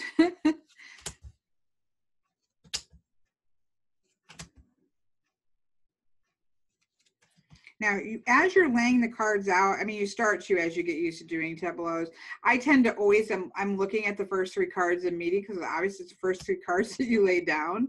And so I can see in general that there are some little things, you know, in terms of her question about obstacles, I would say that the obstacles that may be a problem are those little kinds of things that can eat away at it, little details. And this makes sense with the fox card there also because the fox card is about paying attention to details, paying attention, keep your head on a swivel, pay attention to those things. If there is somebody that could be helpful in the process, asking questions of that person, you know, sometimes with a job, it's maybe somebody that knows more about the field that can help with the process, give you some ideas on the process. I know the light is gone really bad across there, but I'll try to be clear about what I'm pointing to. Colleen, is there such? No.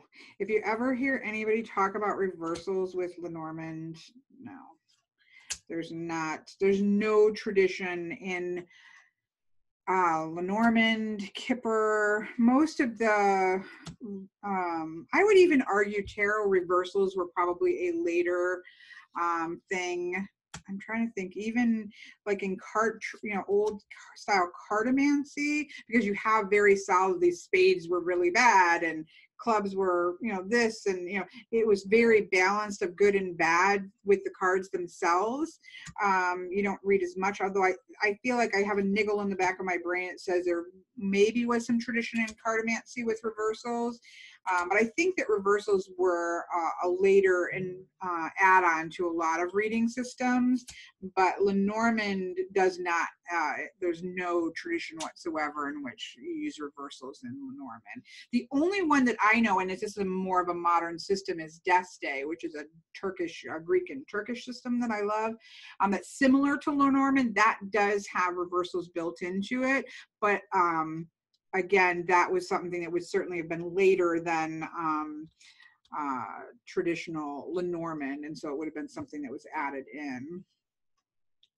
The light is giving me the old say shedding light. Yeah, it's and you could use it. Oh, well, look, we've got the light that's shining over here, and okay, so let me roll this back in where we were. Okay, so I was saying that while I'm laying the cards down, my head usually goes to the first three cards. And so in a general sense, any issues that you might be having with regards to this are little ones that are sort of eating at this path. It's not anything that's big, it's just small situations that might be there. And so keeping your eyes open, being smart and maybe doing things out of the box. Now, what does that mean in terms of I think is an job application, that might be being smart, making sure that you've turned in all the paperwork that needs to be turned in.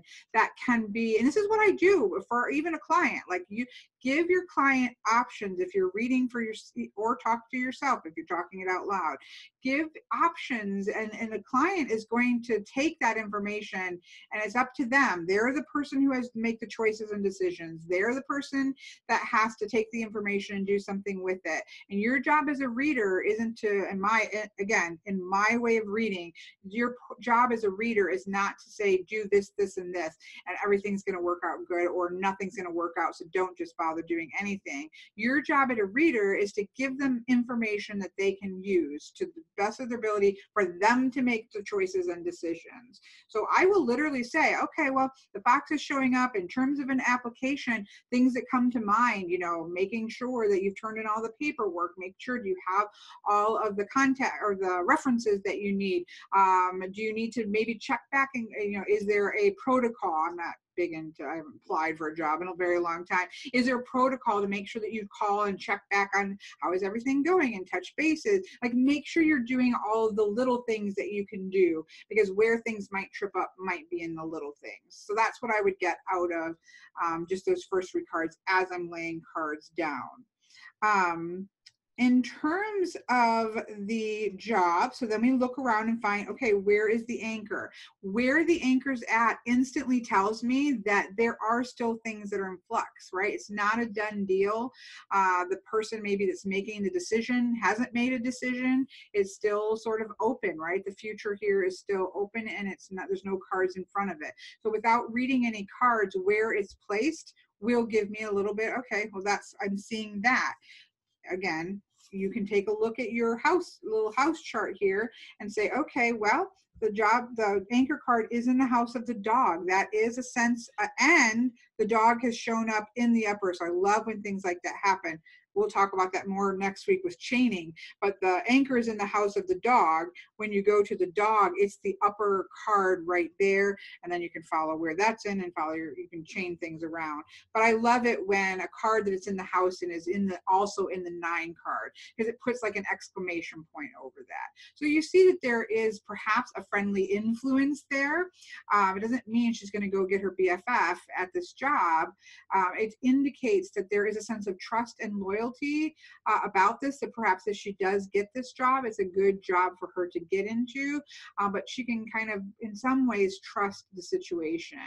We also have the moon above it, which is about rising. This might be a job that's going to further her career in some way, which is probably why she would be applying for it. Sometimes Lenormand can be very blunt, or like state the obvious. We have good news, and we have the stork card underneath the cards. That's a big plus in this type of a reading. Again, we have positive movement forward, and we have good news. Now, this is where, as a reader, I think, and this is where Lenormand can get a little bit tricky, right? Lenormand can state the obvious. It's the style. I don't know why it is. I think it's because when you think about tarot historically, when tarot was, especially the game tarot, this is something that rich people were playing. They were expensive, beautifully painted cards. The upper echelon, when you even think about Mademoiselle Lenormand, who was not reading Lenormand, but she was a famous fortune teller. They were fortune tellers for the rich and famous, right? Where you think about things such as Lenormand and Kipper and playing card reading. These are down in the trenches with people who are living everyday lives of needing to feed their family and go to work. And it has a sense of that much more direct, common sense, sensical approach. But one of the outcomes of that is that these cards saying that good news is coming and you're going to be moving into a better space, on a whole, I would say it gives the potential is there that this is going to have a good outcome for her. Lenormand can be tricky because her getting a no to this job could be a good thing. This happens in a lot. I'm sorry, no, I'm shaking because I'm very demonstrative when I talk. But she could, because there could be a better job somewhere else, or a relationship may be ending, but that's actually good news because a relationship needs to end. So it gets, that's why I don't believe in ever saying you've got this job in the bag, right? Because I don't believe, with it on the outset here, it tells me that is not solidified in any way, shape, or form. It's still sort of in flux. But in general, it looks really good. Now, she didn't ask whether it looks favorable. She asked what are the obstacles she needs to go through. But that, as a reader, I'm going to look at those kinds of things. And right now, things are actually looking pretty favorable here for this situation. But then we want to go over to the mountain card, because she's really asking a question about any obstacles that she needs to pay attention to. This is in the house of the man. Again, you could technically say that there is a man, perhaps, or a person. I don't really look at gender with the cards in terms of when we're talking about specific people. There could be a person in the organization that's going to be a bit of a stumbling block. Somebody who maybe doesn't want there to be another person brought in, or somebody who, whatever reason with the application, it's not going to be something that they're, but there's nothing she can do about that, right? So that's not really actionable. Some of it can be just looking at the man again as that active energy, leadership energy. So one of the obstacles, is she sort of not aggressive, but is she forward pushing, masculine, getting in there, have that sort of energy about approaching a job, may be an obstacle to her. If the job calls for a really strong personality type that's really forward pushing, and she's more of a calm, receptive kind of person, that could be an obstacle when you look at it this way. It could also be that idea of just simply not having, one of the obstacles or the difficulties for her is that she really just doesn't have any control. Once you turn your application in, she no longer really has any control over the situation, and that could be difficult. The future cards of the obstacle cards are the heart and the whip card. So the whip card we certainly want to pay attention to, because again, this is about past patterns that they didn't serve her before, and they're not going to serve her now. So whether that is something in her resume that isn't quite gonna help her past experiences, her past job experiences may not be able to serve her in getting this particular job. That's a potential there that I would see with the whip card. Past, we have to put our past work things. It doesn't mean she has a big mark on her thing, but just that her past experiences aren't really lined up for her getting this particular job. That might be a difficulty here. This could also be maybe I'm not saying this about her, I'm trying to use this to teach too, but one of the options you can give for something like this as an obstacle, maybe she doesn't interview very well, that she struggles, past that's the first thing that came up, was past experiences. I think she messaged me privately instead of to the group, but she said that would fit. The other thing with this would be, somebody that maybe doesn't interview well. So in the past, they've really fumbled around in interviews. They're just not great at presenting themselves. That could be something that could show up as an obstacle in a job kind of thing. So that's some things that I would hone in on. There's a sense of newness here, which makes sense with what she says about past experiences, because we're looking at this as obstacles. So if past experiences don't really give her the positioning to get this kind of job that she might do, then that idea of her being maybe new to this field, or again, not having a lot of experience in this, she might have the passion, she might be excited about it and want to move into this position, but it's new. It's not something that she may have enough experience to be able to get the job. And so I would say the obstacles here would, especially given what she said, the obstacles are likely the fact that, and again, she can't do anything about that, right? So all she can do, she's put forward the things that she can do. Make sure, because paying attention to this, I would tell her, make sure that you do what you can do. Make sure you've dotted your I's and crossed your T's and everything they need is there. And just get any advice that you can get on how maybe with this Fox card also, if she doesn't get this job, this could be an indication of maybe if this is a field she wants to work in, talk to somebody who knows that field so that they can give you more information about how you can pad your experience, not pad as in fake it, but pad as in maybe there's a training class that needs to be taken, or maybe you can take this other experience that you had and shift that into where light work shows that you may not have direct experience, but you do have the capabilities of working it, that kind of stuff. So this could be an indication of just make sure all the little things that you can do, you do, and then there's nothing else you can do. You just have to sort of let it go at that point. And if you don't get this particular job, talking with somebody in the field that is going to help to direct you, if this is a field you want to get into, can help you to navigate that moving forward. So based off of what we've seen, but again, nothing looks bad here around the anchor card, which is so interesting, right? So I would also, again, say the same thing. If she was my client, I would say the same thing. If this particular job, I don't think she's moving in the wrong direction. I think she's probably moving in a good direction for her. And if this particular job doesn't work out, this may be something she wants to continue to pursue, because I don't see anything with this big halt sign that says, no, this isn't for you, that kind of thing.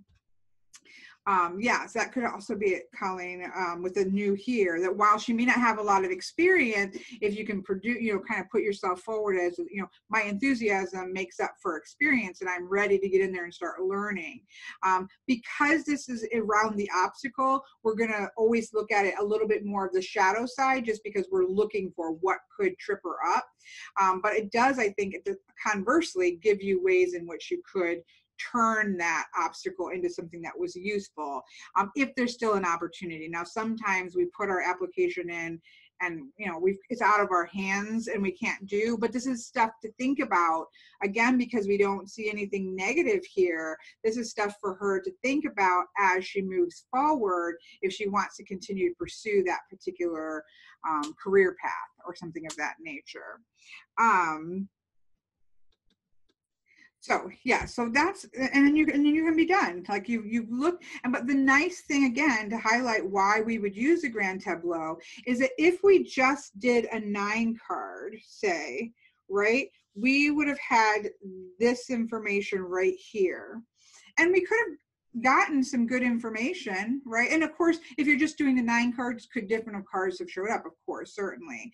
But we would have just had this to work with, versus the grand tableau, which gives us a lot of different places that we can peek at and look and pull out more information for ourselves or for our client. So that's one of the cases that I would make, that even if your intention is to just look at the 9 card, if you've got the space and you've got the extra couple minutes to lay it out, even if you never look at the other stuff. Okay, you've lost a minute or two, but it's there if you decide, let's dig a little bit deeper so that we can see what's going on.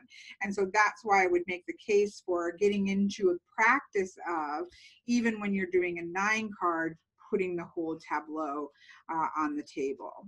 So, and truthfully, other than the time spent laying the extra cards down, that's all you're really losing in the process if you never look at the rest of the cards. So, and once you're comfortable, and if you're not trying to fit it in, if you're just trying to look at it yourself, it's pretty quick to lay out. It's not like we're adding an extra half an hour to the reading. So, I would say have fun with this. Try maybe this week to do a general reading where you're looking at all the different areas, and for yourself, I would say that would be a great sort of introspective. It's great in January to do something like that anyways.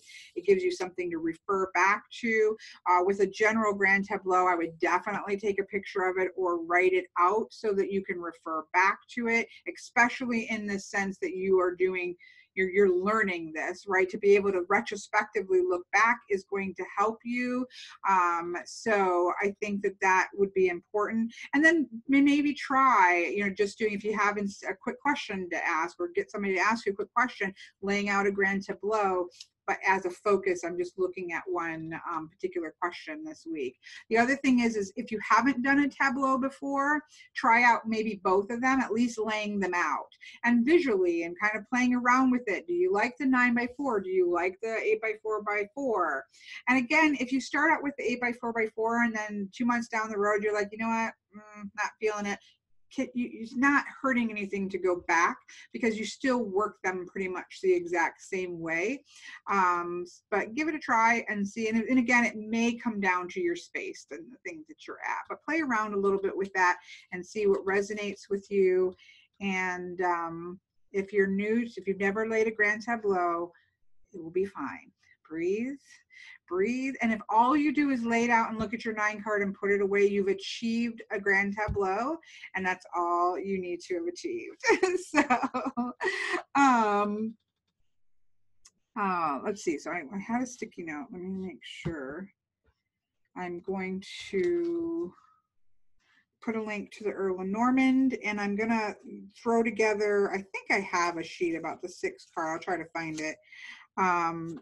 Little thing, which is nice for daily reading. So I'll stick that in with the final link for the class in the email.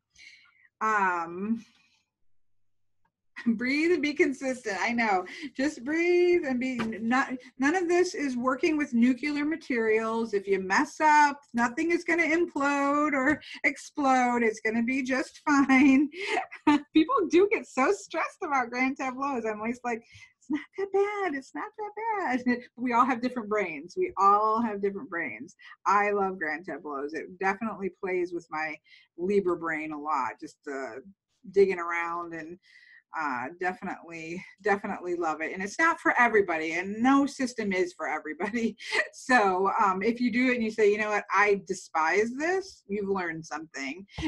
Everything that we learn is learn. You can stop buying those decks and go back to something that does work.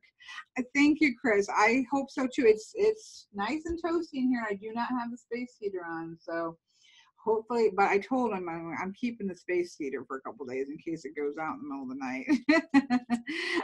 But thank you very much, Mr. Chris. You guys have a great rest of your day. Some of you I'll see in an hour on live chat. And again, if you want to send in a grand tableau, I'm not going to do a full read through of your tableaus. That would take me forever to do for everybody. But I will take a look at, if you're one that does write out your stuff, or you just want to you have a specific question. Okay, make sure you send me a picture. I do need to see the grand tableau. If you have a specific question, like, okay, I'm trying to read this, but I don't know what to do with this. If you want to send, and some people are, type everything up. You want to do that and send it to me, I will take a look at it and point out anything that jumps out at me, but feel welcome to do that as well. And especially if there's something that's hanging you up,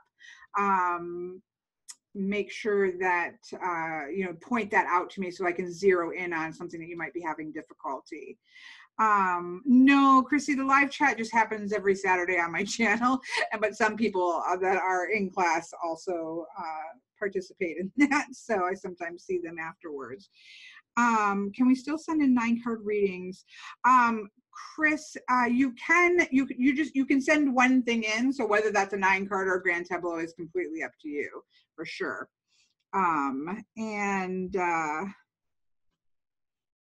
Let's see. Yeah, okay.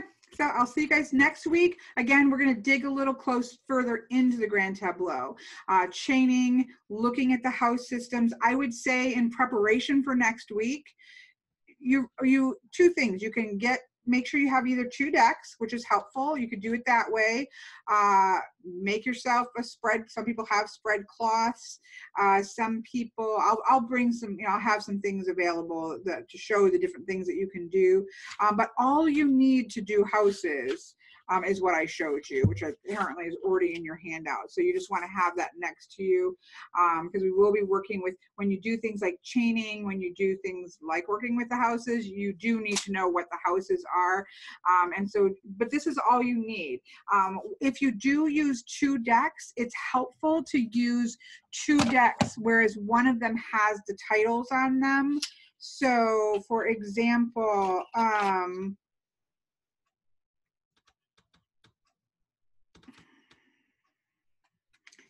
Actually, you covered this, but you've done a grand tableau for me before. I think you took the 4 cards of the layout and performed a reading off of that. I'm not sure what you're talking about. Your messages are showing it privately, so I don't think anybody else can see them. The 4 cards at the bottom or your preferred. I'm not sure what you're talking about. Maybe I will email you, and we'll figure out, and I'll bring it up. If there's something I think will be helpful, I'll bring that up. If you use a deck that has the titles in it, and then you use another deck, doesn't have to have titles in it. Doesn't have to be smaller either. That's a great way to use 2 cards, 2 decks to make a spread. So you can lay one of them out in order, and then you can lay another deck on top of it as your actual reading cards. And it can be, again, you don't have to have 2 different sizes. Like if you have 2 large ones, I just kind of, offset it a little bit so I can see that, so you can see the title there. So you can use, so having a deck that has the names is useful for using as the houses. And you can also do, then we'll talk about this next week, but you can also use this for a 9 card. If you're just laying 9 cards out, you can actually randomly lay 9 down for the houses and then randomly lay 9 on top of it. And then you have a house system going on with just doing a 9 card for those, because there are some people, as much as I wax poetic about it, who will just never want to do a grand tableau, and that's a way to bring houses into a 9 card as well. So having, again, a deck that has the titles on it can help you to have that, but all you need is a piece of paper with this to be able to do what we're going to do next week. So excuse me, I will talk to you guys all later. I'll stop adding things on. I can't ever remember your name because you only have D on here, so I'm going to call you D. If you want to email me or something explaining more what you're talking about, and then maybe I will put it in my notes to make sure I talk about it next week, if that's going to be helpful for people. Where is the channel for the live chat? If you go to YouTube and search The Truth in Story, I have a YouTube channel called The Truth in Story. And so it will pop up live in about an hour. Usually it's at 4 o'clock. The bottom row of the 4x4, which is the center row of the 9x4. And I think what you're saying is that I took that out and made another reading out of it. I don't even remember that. I do lots of things that I don't remember. Now I can see doing that. We'll talk a little bit about that next week more. Sometimes if something is confusing, although in a grand tableau, I feel like you should have everything you need to dig into details, but certainly in 9 cards, and sometimes if it's an important question and you only got, say, 3 cards to work with or something like that, taking that out and building another reading on top of it is a great way to expand a very particular thing. So let's say I've done a grand tableau and those essence cards were like, whoa, like there's some important things that are going on here and we need to get more information. You could take those cards out, either use another deck to build off of that to make another reading, or just kind of cast the whole thing over again. I definitely do things like that. I mean, I think that that's one of those things that's in the moment. If you feel like, okay, this is really going down a path that I want to give my client more information about, you just kind of follow those particular threads. I'll try to remember. I was going to do an 8x4x4. I'm going to make another note and stick it on my screen. I need to lay one of those out next week. 8x4 plus 4 exclamation point. You do what you're used to doing, but I will make sure to do some examples with that spread as well, because a lot of people love it. It is iconic. You see it and you think Lenormand. So I will do that and try to remember to do something like that where you might morph into another reading. Hopefully I'll remember what that means next week. Scribbled on my monitor. Okay, have a wonderful rest of your day. Stay warm. If you are in the northern part of the United States or probably Canada, it's going to get pretty cold this coming week, so stay warm, and I will talk to you guys all next week. Bye.